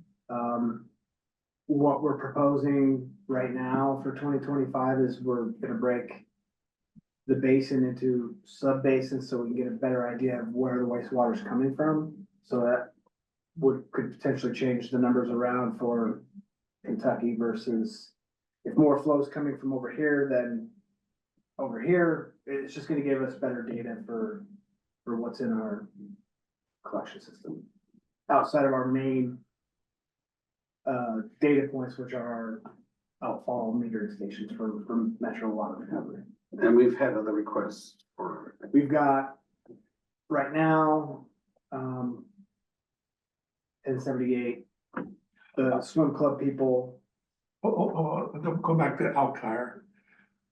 Alkire was asking for, was it 20 or 30 units? I can't remember what it was. Those are, I think it was like 15, and then I think they try to reduce it to 5, maybe, something like that, but okay, well, it came into us, it was 15. yes. And so it's like, well, that's more than one. It's certainly not 300, kind of in between. But they didn't want to pay the fees for the study. Like, well, you don't want to do the study, then, you don't want to do the project. These guys are not talking about not paying the fee. They just want to know if they can do one project. Again, it's like, is that small enough to make an exception? Well, that is up to you. You made the motion, so you're saying, yes, it's small enough? I'm saying I don't like making exceptions and I would rather just not have that built. And what if something comes up next year when we get the study done and then they say, well, we're pushing it out again, and they say, well, no, you said you do it this year and you made an exception, and so Yeah. I just would like to treat everybody the same. Are they So asking yes. for any special fees or any special favors? I mean, in our pre-design meeting we had with them, we told them what we're doing as a district. We don't want to just go replace pipe that by gathering more data can figure out at a more aggregate level of what is going on in the collection system, and that might change the D over D of that segment of line. Okay. But they understand that, even though they're asking to pay for the connections now, that they might not get it for till 2026, who knows? So, or ever get it. so I can kind of look at it as maybe not giving them an exception, by sort of giving an exception, splitting that baby in half, Are we still in that Kentucky section? We didn't do that whole thing, right? So I mean, this is still in the 90% over, I mean, it's like 99.9% full. Yeah. There's capacity Oh, issues. really? Is that high? It's that high, and we had. Yeah. At worst case scenario, Yeah, that's a big difference. This is why we had to change our standards, because we have been developing to 99.99999% capacity. Yeah. In the worst case, no matter what we had, we were still approving all of these things, and 1 here and 10 there and 5 there. Yeah, that's wrong. So, Like I said, I was thinking if we're going from 70 to 71%, that might be an exception. we're still If thinking. we're of at the worst case. 99%, then well, that's not an exception, that's a problem. Okay. And Okay, they've so broken ground, right? yeah, they have, yeah. And I mean, I don't know if this is something exploratory that you wanna say, sure, you can pay for them, but you may never get a tap. I mean, the house isn't gonna be worth anything if it can't have water, so One thing is that like pseudo compromise there. I'd have to defer. What would be the legal ramifications of that? What does our lawyer think of this? Well, And sue us for, got the house, I got the lines there and everything, I just can't use it. you did, Jeff? just settled on Solterra for Yeah, exactly I was this, gonna say, right? Are we going down another one of those roads? Just one person? It would be, well, it's a little unclear to me. They must have, well, so they're included. So you don't need a certificate of availability of service. Or did they have, They don't have, it's been a vacant lot. No taps were ever collected from when the infrastructure went in, so they were not reserved any sort of a connection, is Yeah. my understanding. yeah, and they, it's a little unclear to me why they were able to break ground without getting confirmation from us of that service would be available, other than that they are included in the district, so there's a presumption that there's service. But I do think that if they pay a tap fee and you sort of bookmark their service there, you're gonna put them into service sooner or later, and probably sooner. It's opening up that door to it. If they pay for this fee and say 6 months down the road, they decide, oh, we're not gonna buy this after all, or build this after all, do we owe them a refund? And second of all, could they sell that property to somebody else and they could use that fee, that tap fee or tap? Could they sell the property with a tap on it?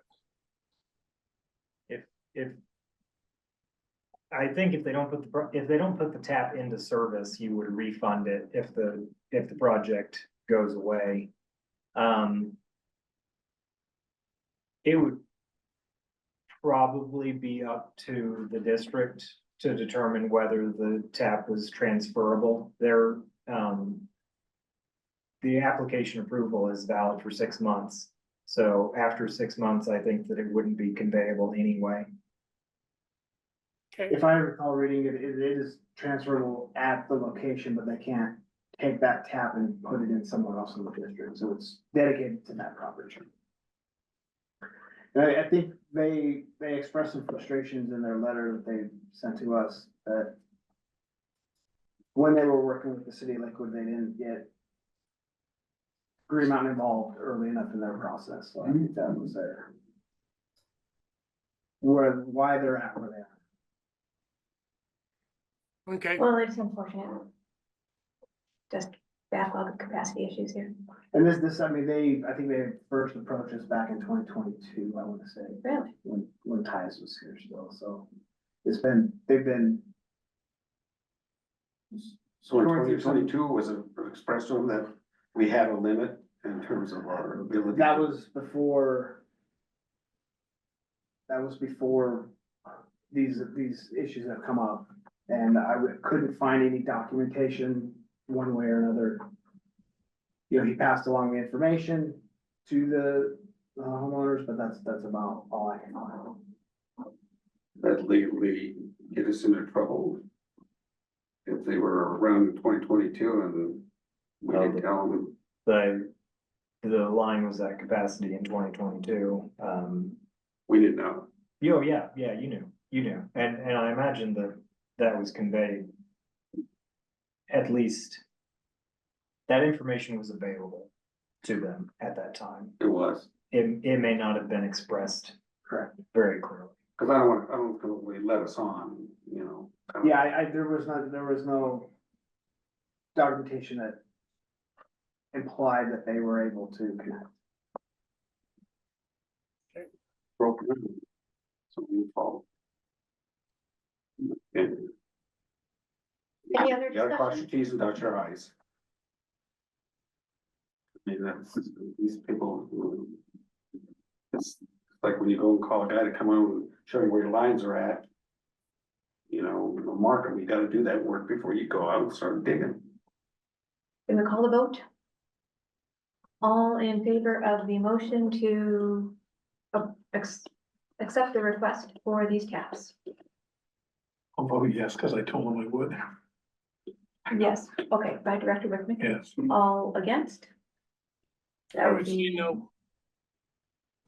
Directors Little, Martinez, and Morgan, and Wendell recused. Recused. Very good.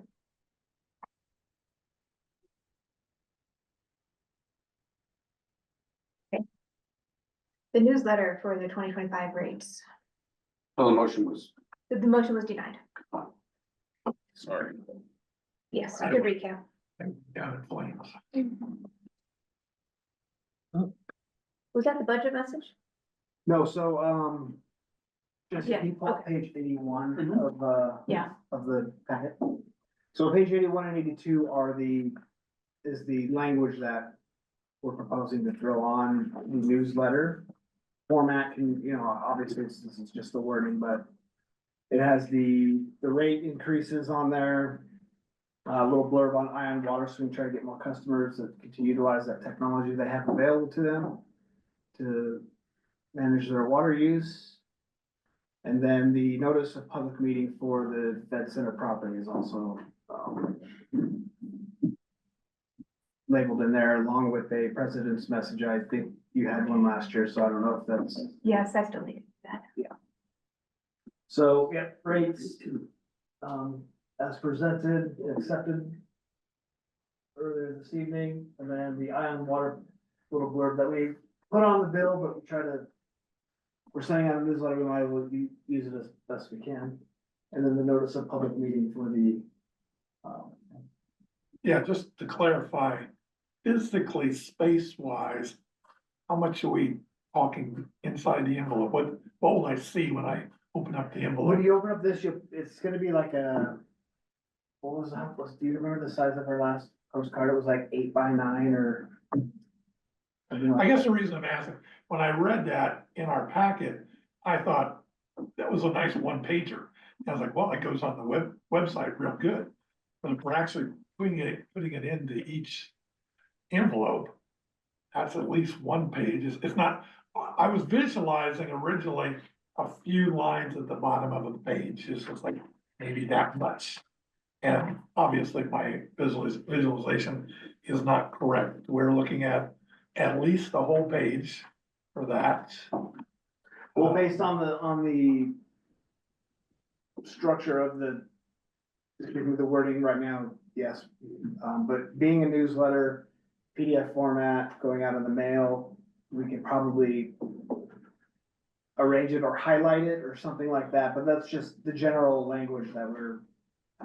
Okay, never mind. Now I'm correcting myself. We didn't do a newsletter last year. And I'm thinking I actually did see a newsletter years prior. And was it actually like a 4-pager or something? Do we have an example of what would a newsletter ordinarily look like? Yeah, What if I about- could chime in, sorry to butt in there. So the newsletter that we did prior to last year was just an email. Prior to that, it was an actual postcard mailed to everybody. So it was separate from your billing. Wasn't included in your envelope. So it was just a postcard that went out. Like Josh said, I think it was a 6x9 or something similar in size to that. So it was a separate mailing. So what we're looking at right now, that couldn't fit on a postcard, could it? Depends on how you format it. So this, like Josh said, this is just content. Font size, scaling, you could shrink that down as small as you want, nail everyone a microscope, really save on costs, so. Get a whole manual made. We had decided not to do a physical mailing. That's why we transitioned from the postcard and away from this paper. And then just put a link on the bill. If you got it in paper, we had a link to the website and then a link on your digital mail. Okay, So so you could have anything you wanted. people last year, or at least some people felt like they didn't get anything. I mean, they could have, but they didn't. But, okay, So this is what we're thinking, okay, rates on one side, Ion Water and okay. public meeting on the backside, so it's.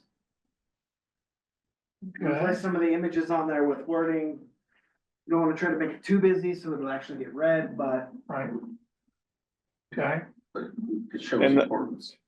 And the thought was to do emails for everyone we have emails for, and then a printed postcard for people that we do not have emails for. so we're looking at putting this out and getting as much of that as possible on the here. Correct. Okay.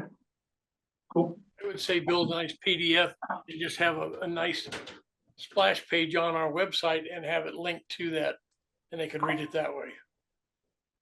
Nobody uses hardly a mail anymore. Not do it, yeah. On the website, but But you could make this content we can just available. put the text. on You the can make website, something yeah, available on the website, yes, But just clarifying, no. yes. Nice. I would agree with you, Randy. That's just more cost effective. Yep. And as many people throw out the mailings as they do go, I mean, you may get a different audience, but you're not gonna get any more people, I don't think. But, We just can't afford mailing anymore. yeah, I'm sorry, I didn't hear what you were saying, Randy. What are, I said, you can't afford to pay for mailing anymore when you could send out a PDF. And we're in the world today, if you don't have a computer and you can't get to a PDF, well, I'm sorry. You know, it's just gotta Oh. be, okay, if you're saying don't do a mailing, but I no, thought you were, is that what you're saying? Don't do a mailing? don't do a mailing. I would do a nice picture of a postcard on our website and you click on it and go to the, and download or read the PDF or download it. And that's what we did last year, right? Yeah. Well, I don't know about last year. yeah, something like that. We didn't have a picture of a postcard. It was, I thought you were complaining to Randy that it just, we didn't do a good job of getting the message out, so. I Well, thought you, Times have changed. I mean, I do a website, Karen does a website. We don't mail stuff out in the mail. okay, Yeah, but you're speaking from a point from where you are, and not necessarily the point of the older customers and those that have been around and those that run around on their cell phones.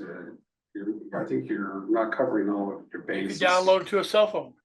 Yeah, but all right, well, some third people option, don't have computers, or if they do, they don't know how to run them. I guarantee if you ask them what a PDF is, so we're gonna say, what? I don't know what a PDF is.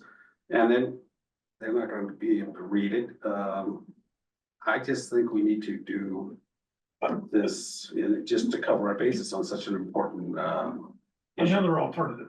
We do mailings on a regular basis, don't we? We do, the Bills. correct. Okay. Slip it in the So bill. so my original thought was, we're putting it into the bill envelope, so that doesn't change the postage. Yeah. It doesn't, but residential gets billed bi-monthly, so a lot of them won't know the new rates until like March. and Well- there was a cost factor. It didn't really go in the bill. There was a cost factor of changing that bill. That's why that's why it ended up to be separate anyway. The Yeah. bill gets automatically processed. There was something in there. Were we text limited on Doug that, probably Doug, or knows. something like that? Yeah. Yeah, so doing an insert with the bills as an additional cost, it's not as much as doing a separate postcard to every customer. But to the point of, we have a large majority of emails from our customers, so the postcard wouldn't be, the full 10,000 customers. It would more than likely be a couple thousand, which would reduce that cost. But if you do the insert in the billing, you do that to all the customers, which again is not as much as a postcard. So there's a few different options to go with there. And Yeah, we can the always option put of- a note on the bill itself saying, if you want to see our newsletter, please visit our Click website. Okay, so that was my original thought, that somehow it would be just a little verbiage at the bottom of the bill. I don't know, look at a bill, but somehow it would just be part of the regular mailing. And is that an option? And if so, how much would that cost? As opposed to option one being postcard to everybody. Option two, it's only on the website, nobody gets a mailing. Third option is they're including in a mailing we're doing already. So it might be some additional cost, but not as much as a whole separate postcard. Yeah, we can support all those. What do you think the different costs are for the different options? Postcard to all customers, most expensive. Postcard to partial customers, obviously less. Insert in the bill, probably less than that. And note on the bill itself, no extra cost. But the note would just be printed on your statement, the bottom left-hand side, saying, if you would like to see our 2025 rates, please visit our website. Would that be all? I mean, could you put some of that verbiage in there, like your rate is going up, 1.9% for water and sewer's going up 4.3, and so, I mean, like those 4 lines. If it's, we do have limited characters, so it would have to be very brief. So you'd have to be very concise on what you're choosing to put on it. But that can certainly be an option. Okay, it's difficult. How much would that option cost? And just rough idea. Yeah, just putting a note on the bill costs nothing additional. Okay, 0. Okay, if we were putting, what are the other options? I mean, can you put an insert in the envelope? Was that an option? Yeah, so the insert on the additional page with your bill, I really don't know the cost. I think it would probably be about 30% more than our normal billing. So we do that for both cycles. You're talking maybe $3,000 or $4,000 total, probably less. So that's not too bad. And a full-born postcard to every customer in the district is about $6,000 from our last one, which, mind you, was 2 years ago. So that cost could be much higher. Maybe that's too expensive. But the other option was to do emails for everybody that we have emails for, and anybody we don't have an email for, they get the postcard, which we would have to put those numbers together because I am not up to date on that. I don't like the emailing part because a lot of that goes to junk mail and people don't get it. They didn't see it. There's some sort of issue with that. Yeah, that's my concern. Like, people are saying, well, last year I didn't see it. Well, we had it on the website and stuff like that, but, people don't take the initiative to do that sort of stuff. You have to baby feed them, Hit it right on the head. Yeah. You have to baby feed them. So I like the card idea in that it shows up and they see it and they go, oh, this must be important. It looks important. They're gonna read it, and plus you end up with the goodwill. That's what I'm thinking. Green Mountain is doing a good job when they're providing me this information and giving me this kind of stuff in my bill. Yeah.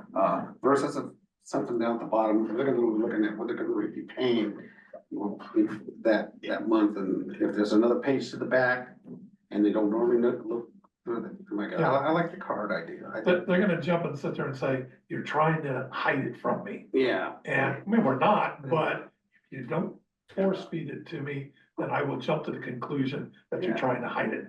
That's not the image we want to be giving. Plus, you say, well, go to this website. Okay, so you go to the website, a lot of people go, I type in that damn thing in there, it's too long to type it in.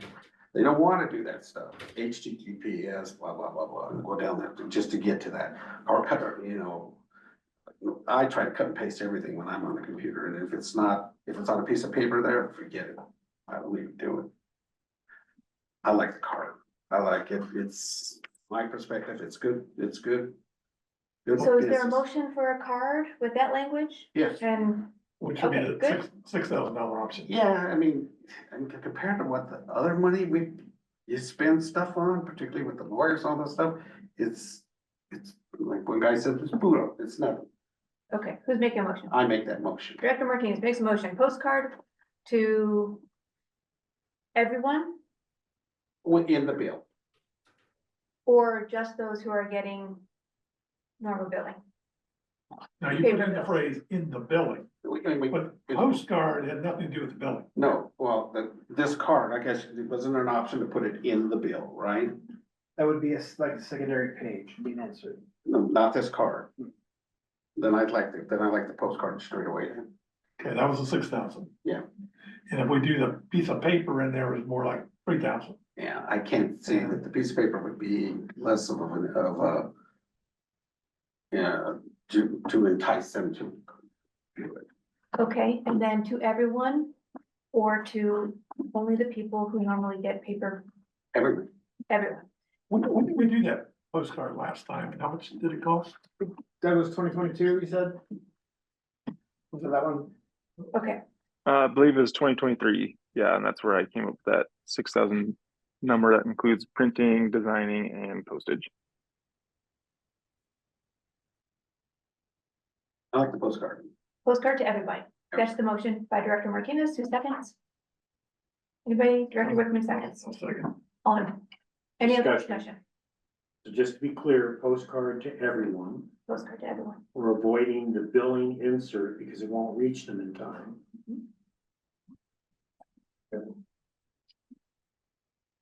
It's good business, it's good. It's showing them that, yes, we're taking their interest at heart. We want to inform them what the rate's gonna be, it's gonna increase, we're not gonna try and pass it by them in the dead of night where they can't see it. They get notification about it, it shows we're being upfront about it. I like to be upfront about this, and as this young man said over here earlier, you know, he looked at it and he thought, you know, he thought it looked good. So if we do this, it's goodwill to our constituents. Good. Director Little, do you have any other thoughts? Before we vote? I would vote nay on it myself, just because, like I said, it's just about everybody gets, You're talking about. emails, or they get Okay, because PDFs, it's this long. they get you know, PDFs and, My idea to change. Please let him finish. they get Definitely. PDFs and stuff like that. And then you ask about half the people in this world, they don't even know what mail is anymore. They don't get stuff in the mail anymore. I don't think, my son's 45 years old. He hasn't bought a stamp ever, I don't think. So, I mean, I just don't see, the expense for that. That's my opinion. Excellent, I agree. The nay I think vote for me. Okay, and I think we've heard everybody's thoughts then on it. I just have one more question. So if we were to get this out, would they even receive it before the 1st of January? So what value would it be? It'd be closer to the beginning of the year than the customers that won't get their first bill till, was that March, Doug? Well, no, so the first bill of the year, which would include the service fee, sewer charge increase, and the infrastructure replacement fee, that would be reflected on our first bill, which would be, first ones would go out January 20th, second cycle February 20th. So in order for them to receive the postcard, it would have to be before that January 20th mark. So my concern is there's nothing they can do. They're gonna get this information late, no matter what. So why wouldn't we just do an insert or add on to their bill, a descriptor explaining what happened? Why is your bill higher now? It'd be cheaper and quicker, and there's nothing they can do. And I'm not trying to pull the wool over their eyes, but they're getting this information too late. Well, that's the problem. Let me throw in another thought here. Well, originally when we were talking about this, I thought it was tell them about the upcoming increases. We were also gonna talk about the upcoming public hearing for, so that was a twofer. And that way, if we're paying for both of those things, that's double good PR. And That makes sense, but I mean, that Yeah, really it's a makes different it scenario. worthwhile. Yeah. What? That's a different scenario, though. We're Right, talking right, about two exactly. things, not one. Right, and that's why I'm thinking, for $6,000, if you're inviting them to the public hearing, I thought that was Which- included in that. well, yeah, but we That's kind that's of, what you have here. I know, but we've kind of stopped talking about that. And it's like I say, when we're including it together, information about the rates, good PR, inviting them to the public hearing, real good PR, two good PRs on one mailing. All of a sudden, that $6,000 seems like a good investment of money. Okay, The question I would have, Dave, is that is pushing that thing out another month at least. Well, and that might be something we need to talk about. If we're doing the public hearing, maybe we need to put the date on that in a time that, works for the mailing.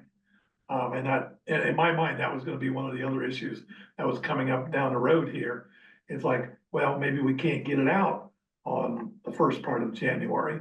Well, but if we had the public hearing first part of February, then we've got the double whammy of getting the information out, getting the word out for our public hearing. Real good community relations doing that sort of thing.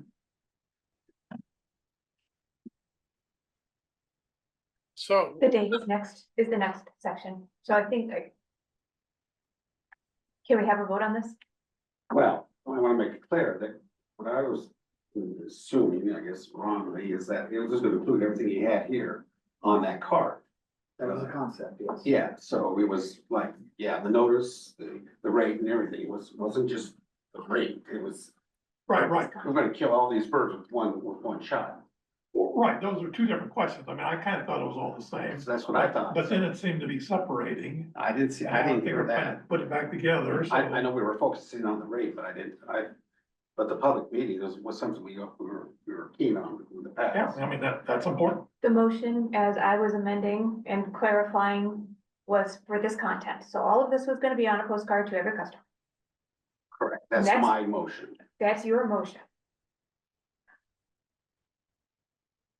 And seconded by you. And seconded. Okay. Can I call for a vote? All those in favor? Aye. Director Rickman and Martinez? All opposed? hi, Are you opposed? Director Little? yes, Yeah. Yes, okay, so the motion fails. Okay. Do you have an alternative motion? I have a motion that we send it out as a PDF where they can go and read about both things.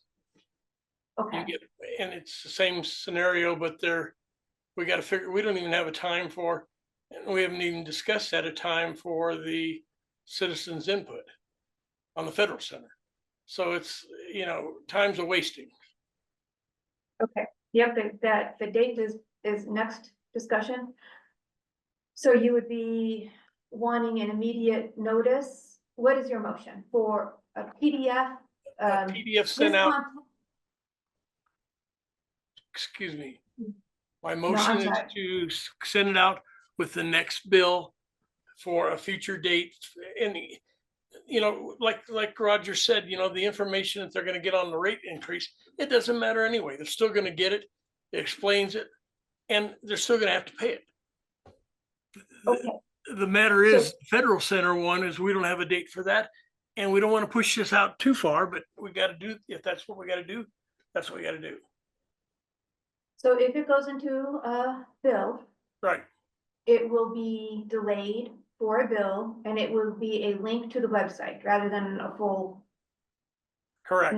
all of this content. Okay, so your motion is to put a link in the next bill that would include all of this content and a date for the public meeting Correct, that will be pushed out probably another month. correct. Okay. Everybody understand that the motion? Any discussion on that? Or is there a second to Director Little's motion? Well, I need to clarify, the dates that we're talking about. You're talking about putting out a PDF, well, how do you put out the PDF? Is that on the website, so people have to go on the website? I'm clarifying, how are we outreaching? We have a link on the bill that basically takes them directly to this information. On the bill, so I get this piece of paper, I'm trying to Right. remember what my bill looks like. People like me, I automatically pay, I don't even see the bill. Yep. Well, and again, that's part of my concern. With that in mind, I wouldn't get the information at all. But I don't check my bill. I don't It's read the automatically trash. paid by my bank and I never see the bills. I don't read junk mail either that comes in the mail. It goes right to the trash can. So What do what's you consider junk mail? anything? I get tons of it every day. So do I. You get bank flyers, you get, all sort of, support this for the kids or, whatever, all that stuff. I just kind of glance at it. If it's not a bill or something else that goes to the trash. But something with the logo of Green Mountain Water on it, or notice, it says Green Mountain Water Notice, would grab my interest and I'd want to. I would look for it in the bill. I would not want to throw it away. Randy, you get a bill, you open it up, you read the bill. What do other people do? What do normal people do? Not looking at me. I'm normal. What do normal people do? Well, I'm a Denver Water customer. I get a e-statement from them that I can E-statement is an email. Yeah, like an email. Email. And when I open it up, it's, my bill's clearly stated right there, but I'm also on auto pay, but I do have a chance to read it. So Look at, see what you owe. So do most people get an email from us every month or billing or whatever? How do most people get their billing? In the mail. I think the majority is email, correct, Doug? It's a combination. So we have a lot of email customers. A lot of those email customers also do receive printed bills, and then we do have a group of customers that only receive printed bills. So as far as a link, we can't put a link on a printed statement that they can click on. Obviously, they'd have to go type that into their computer. So I did want a little clarification on Mr. Little's motion, as in, are you speaking of only email notices going out, or is this something we're printing on a physical statement? Both. Oh.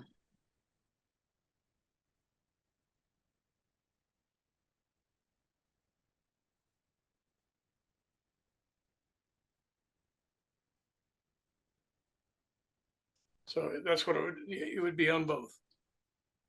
I just think we're spending a lot of money that's, you know, goes to the trash.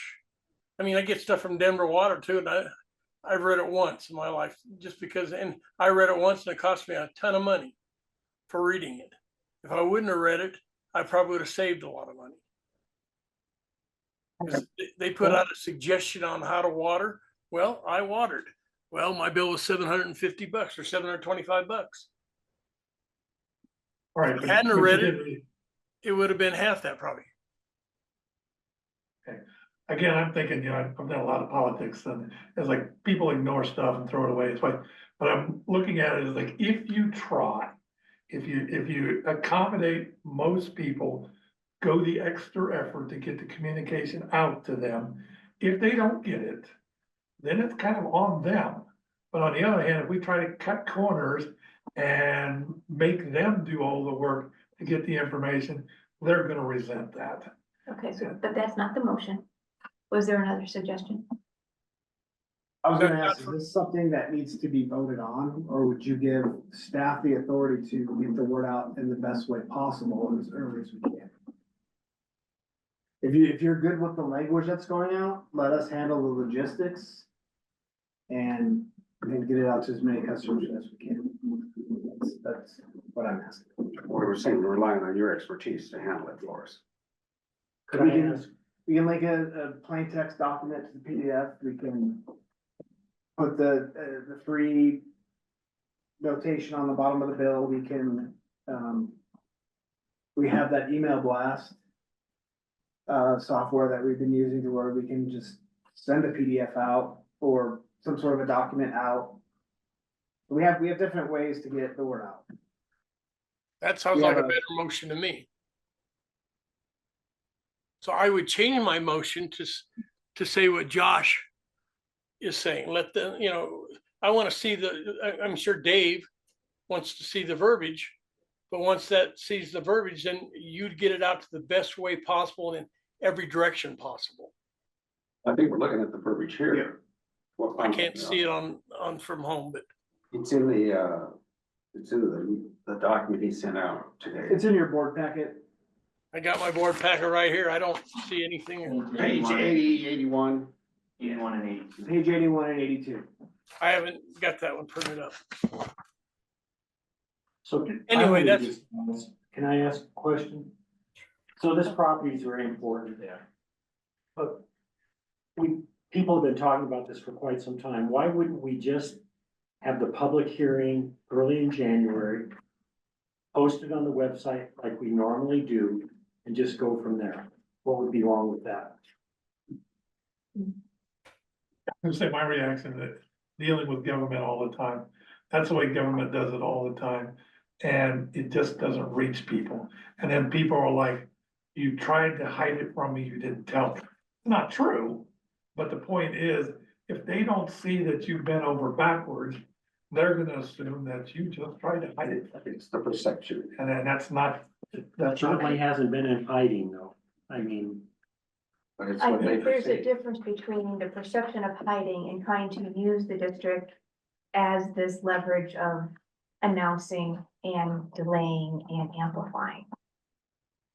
This is just the way we do, have a meeting, post it, this is, I don't know that we need to do anything, I agree, I don't know that we need to do anything special, put the newsletter out like we always do, have the link, it's already been established, go do it, yes, that's done, I don't know why we're still talking about it myself. I But, agree.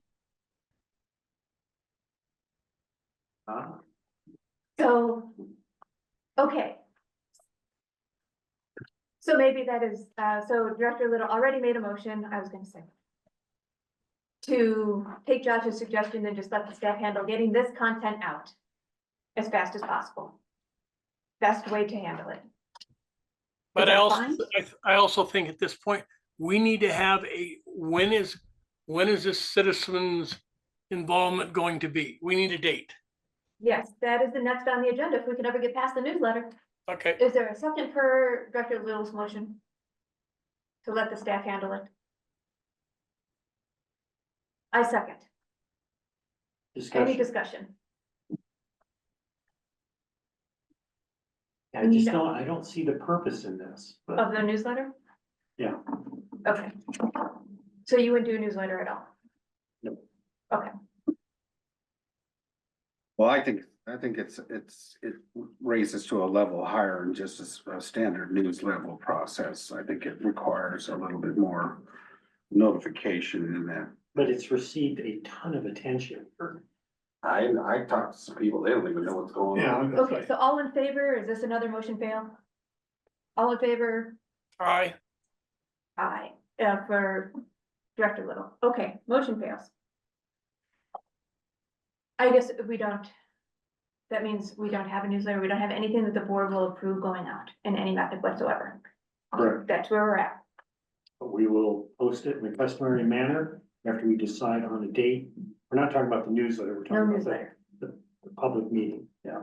okay, Have we decided that? No, but I thought So that's what this is it- That's connected the to. next segment.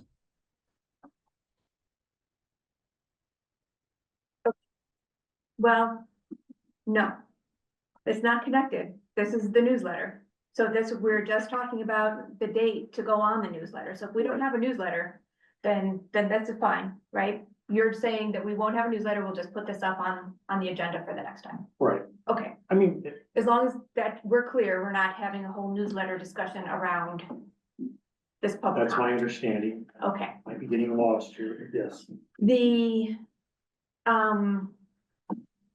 billing rates will still be posted on our website, all the new rates Right. will be posted on our website. So that will still be happening.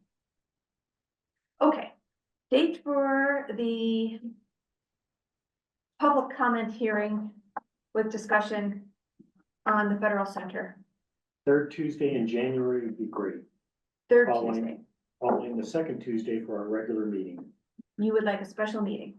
I'm open to any date, but I think that would be reasonable and prudent.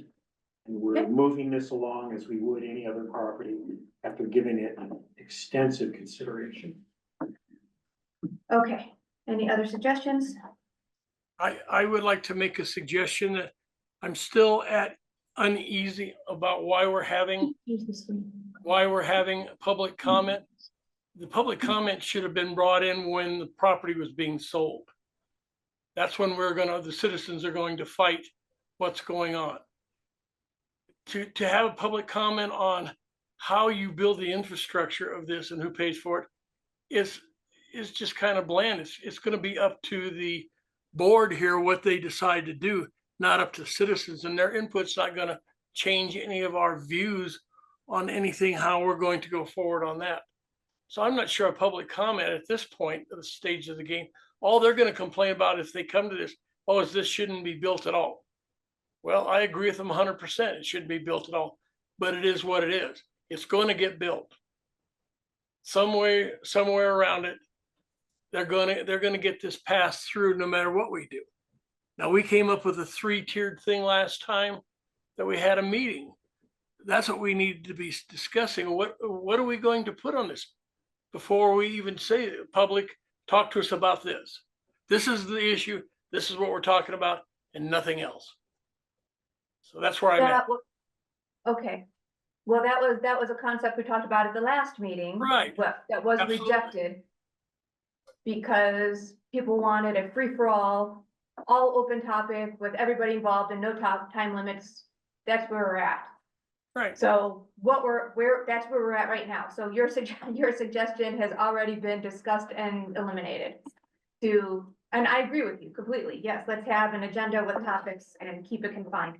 But what we're talking about now is, as agreed last meeting, if I'm correct, that there is an open meeting for any topic whatsoever along the Fed Center for everybody to talk about. Ed Center. Fed Center.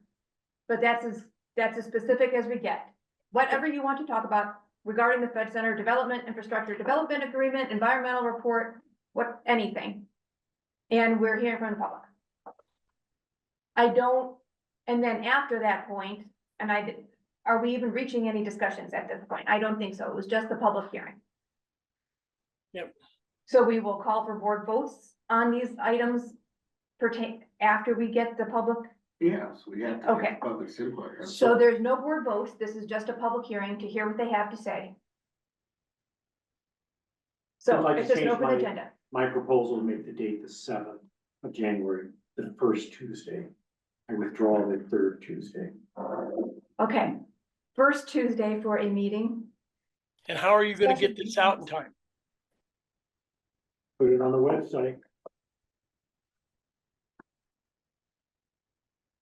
Okay. Put it on the website. Do you have other suggestions? I mean, that's more logical. There you If go. we're gonna put it on the website, then we might as well put the newsletter too with it. I think we can't go back to the newsletter. Okay, just a Um, thought. yeah, that content will be on our billing page mostly. First Tuesday, No, no. no. What is the alternative suggestion? Fourth Tuesday. Fourth Tuesday. That would be fine. That would be more amenable to me, yeah. First And that would Tuesday. give us some time, Well, that's, until our next regular meeting. and I was gonna say, that's when you're dealing with people, they take time. It's the sort of thing you as a board member can probably do in 2 weeks. The average person takes them a month to figure out what's going on. And oh, by the way, it's the holidays. And so for the next 30 days, their head's gonna be somewhere else. So maybe there'd be some value in making it the fourth Tuesday, but advertising it on the website as quickly as possible, Oh, absolutely, yeah. you know. I mean, I'll advertise it tomorrow. But, Sorry.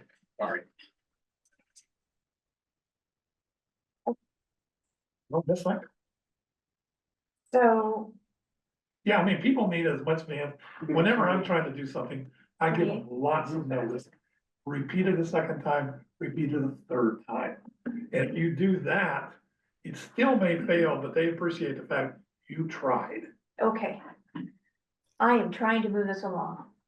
So I would venture to say the 28th, that's the fourth Tuesday. Right. Great, That gives a little bit more time. okay.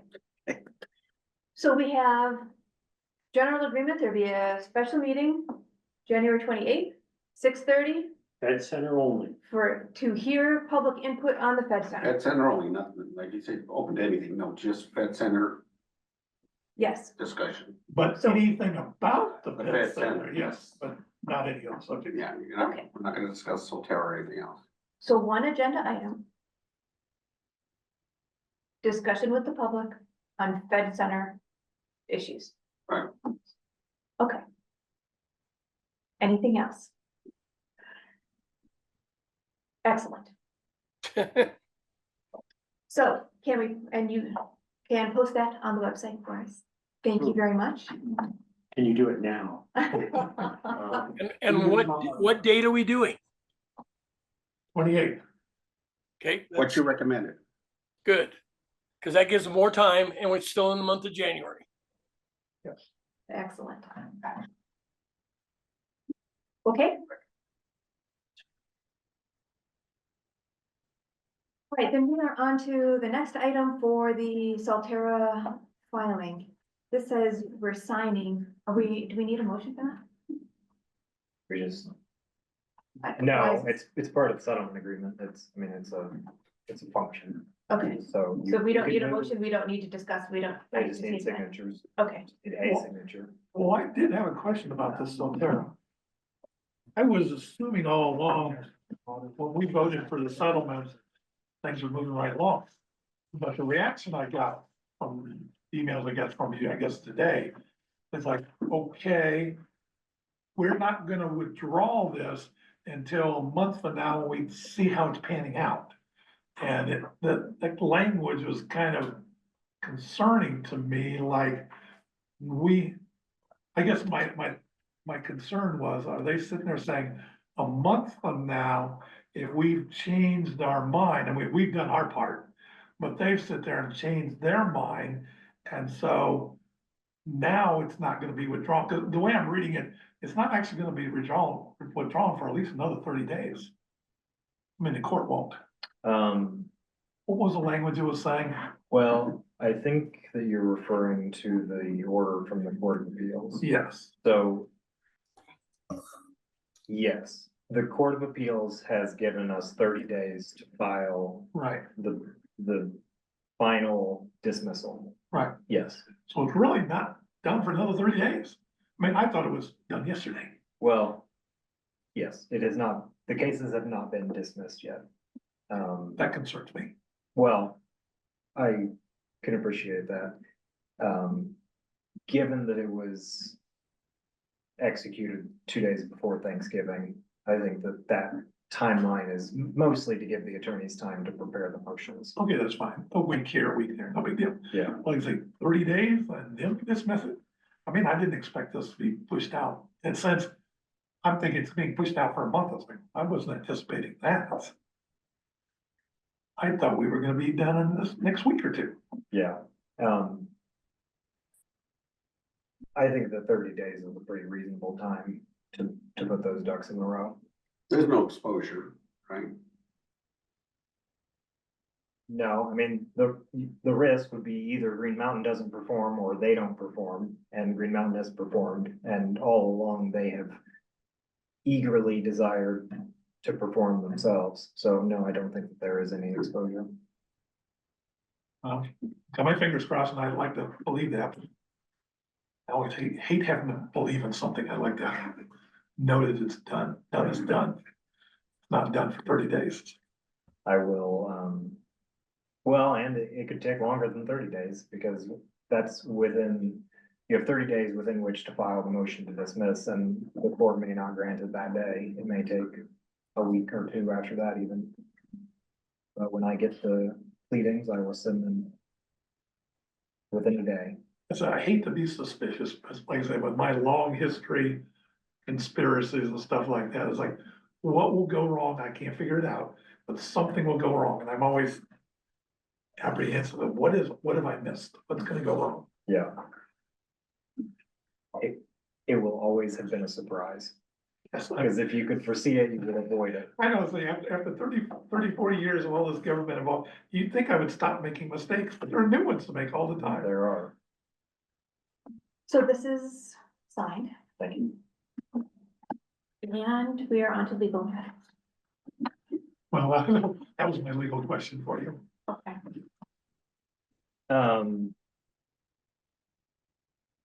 On general legal matters, I can give you the general litigation updates. We've also addressed most of the annual issues that need to be taken up. Transparency notice is going to be put together and filed and reported as appropriate. You've adopted your election resolution calling for the election. There were no changes to your boundaries this year, so you don't need to update your map with the county or state. And the annual compliance resolution, We'll have that new time. yeah, so you'll have the date and time of the meetings for next year, and that'll go up on the website, normally. Josh and the rest of your staff are all on top of that. So as for the litigation matters, I did ask for drafts of the Big Sky pleadings and did not receive those. The closing arguments, the initial closing arguments were filed on Friday. I am still putting those together and I will get them out to everybody. The replies are due December 20th. So I will renew my request that you be provided drafts of those to review, and when they're filed, I'll get them to you. The Pulver litigation, which involved the sanitary backup into the Bear Creek Sanitation District resident's house. We're just waiting on dismissal, final paperwork with the court and dismissal, but that's been fully resolved. The Timmons case has been set for trial in Oh, September. not that I really care, it's like, I kind of don't, but on the other hand, I should ask, what was the resolution of the over case? AWC paid. So it was a monetary settlement, and I think it was about $165,000. AWC paid 95% of that, and your insurer paid a nominal sum. Okay, so it didn't cost us a lot. It did not cost you a lot. That's, you can try one a year.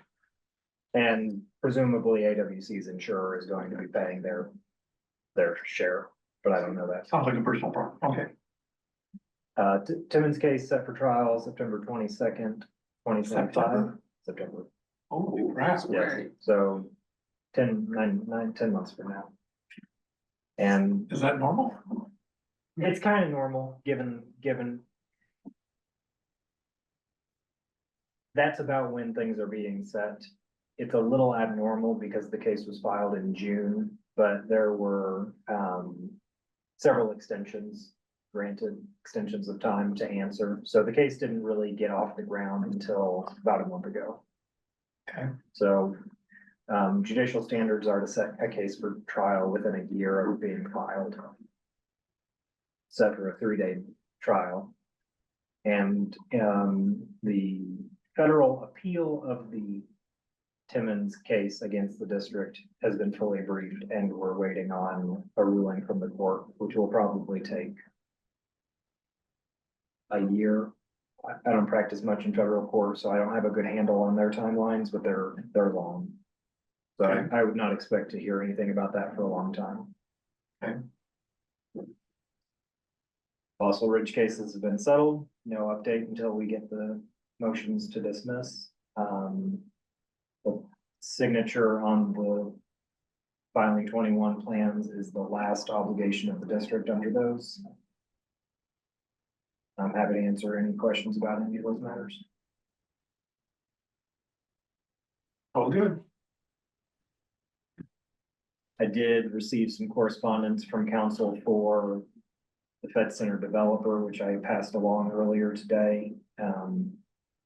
And also received some comments. I received comments from Karen and Josh about the summaries of the 3 options.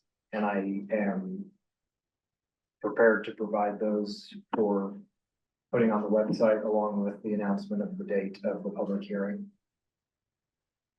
I probably will ask Director Morgan some questions about her with comments before we do that. But if you are interested, they're coming. Did you go? I would like to see them before they're actually put out. And I Sure that did we send all- those out earlier today for your review. I'm happy to take comments when you've had a chance to look at them. Okay. Thank you. This is the email you sent out today, right? That is the email forwarded from the developer council. I Right. also, a few minutes after that, I sent the proposed summaries. So you should have received 2 emails from Maybe I me. didn't hear them on the system. I'll probably screw around with the printer at that time. Why Josh, while we're on, I'm not Josh, but while we're on that subject, I understand now that they're changing their tune and they want to do the north side and the south side at the same time. In short, the position they're taking is that they will, Own it. they want to do north and south at the same time. as part of that, they're willing to own, operate and maintain it. In short, yes.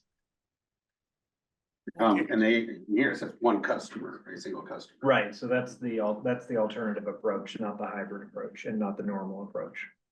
That's, Which was one of the things we discussed. Right. and you're saying that they want to, we wouldn't deal with it at all? And they'd just be one customer, or is that what you're saying?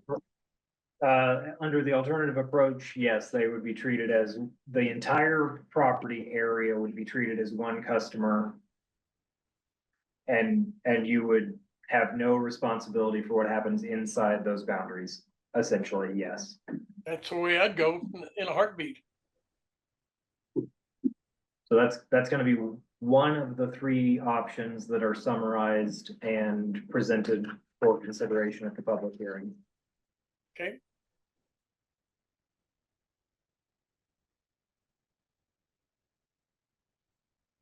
That's the one you proposed, Karen, wasn't it?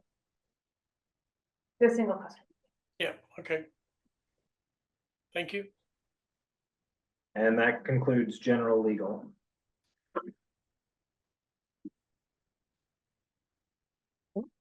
Unless there are any questions. Any questions? Okay, You haven't replied back or anything until after we discuss this, is it? Oh, well, I responded to the email saying that I would pass it along to the directors. I said, received, I'll forward it to the directors. This was today, right? I received, she sent it this morning at 7 a.m. and I think Why do I these forwarded people it do this that? afternoon. Same day we're having our meeting. I mean, I like 30 days. And they want to give it to us an hour before the meeting. all right. So I guess we are, unless there's any other questions, we can move into our executive session. So can I have a motion for an executive session that you can vote on? We have a break before we actually convene. I make Yeah, a I motion, move- we move into executive session. Second. Second by Director Martinez. Any discussion? All in favor? Aye. Unanimous approval? Okay,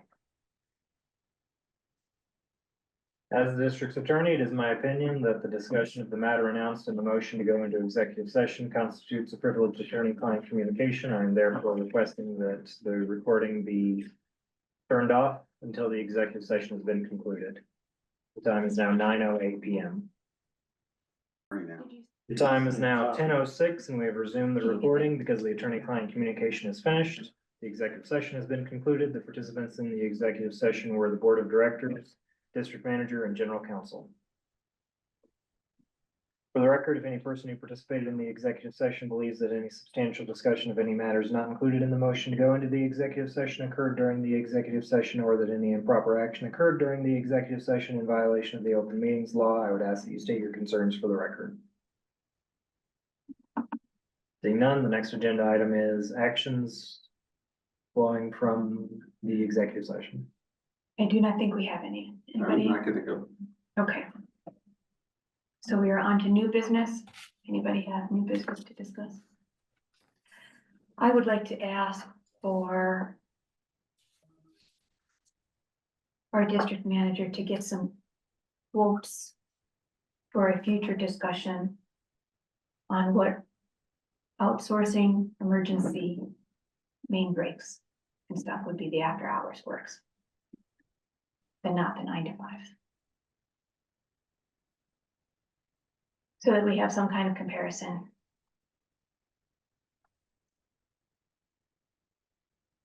For future.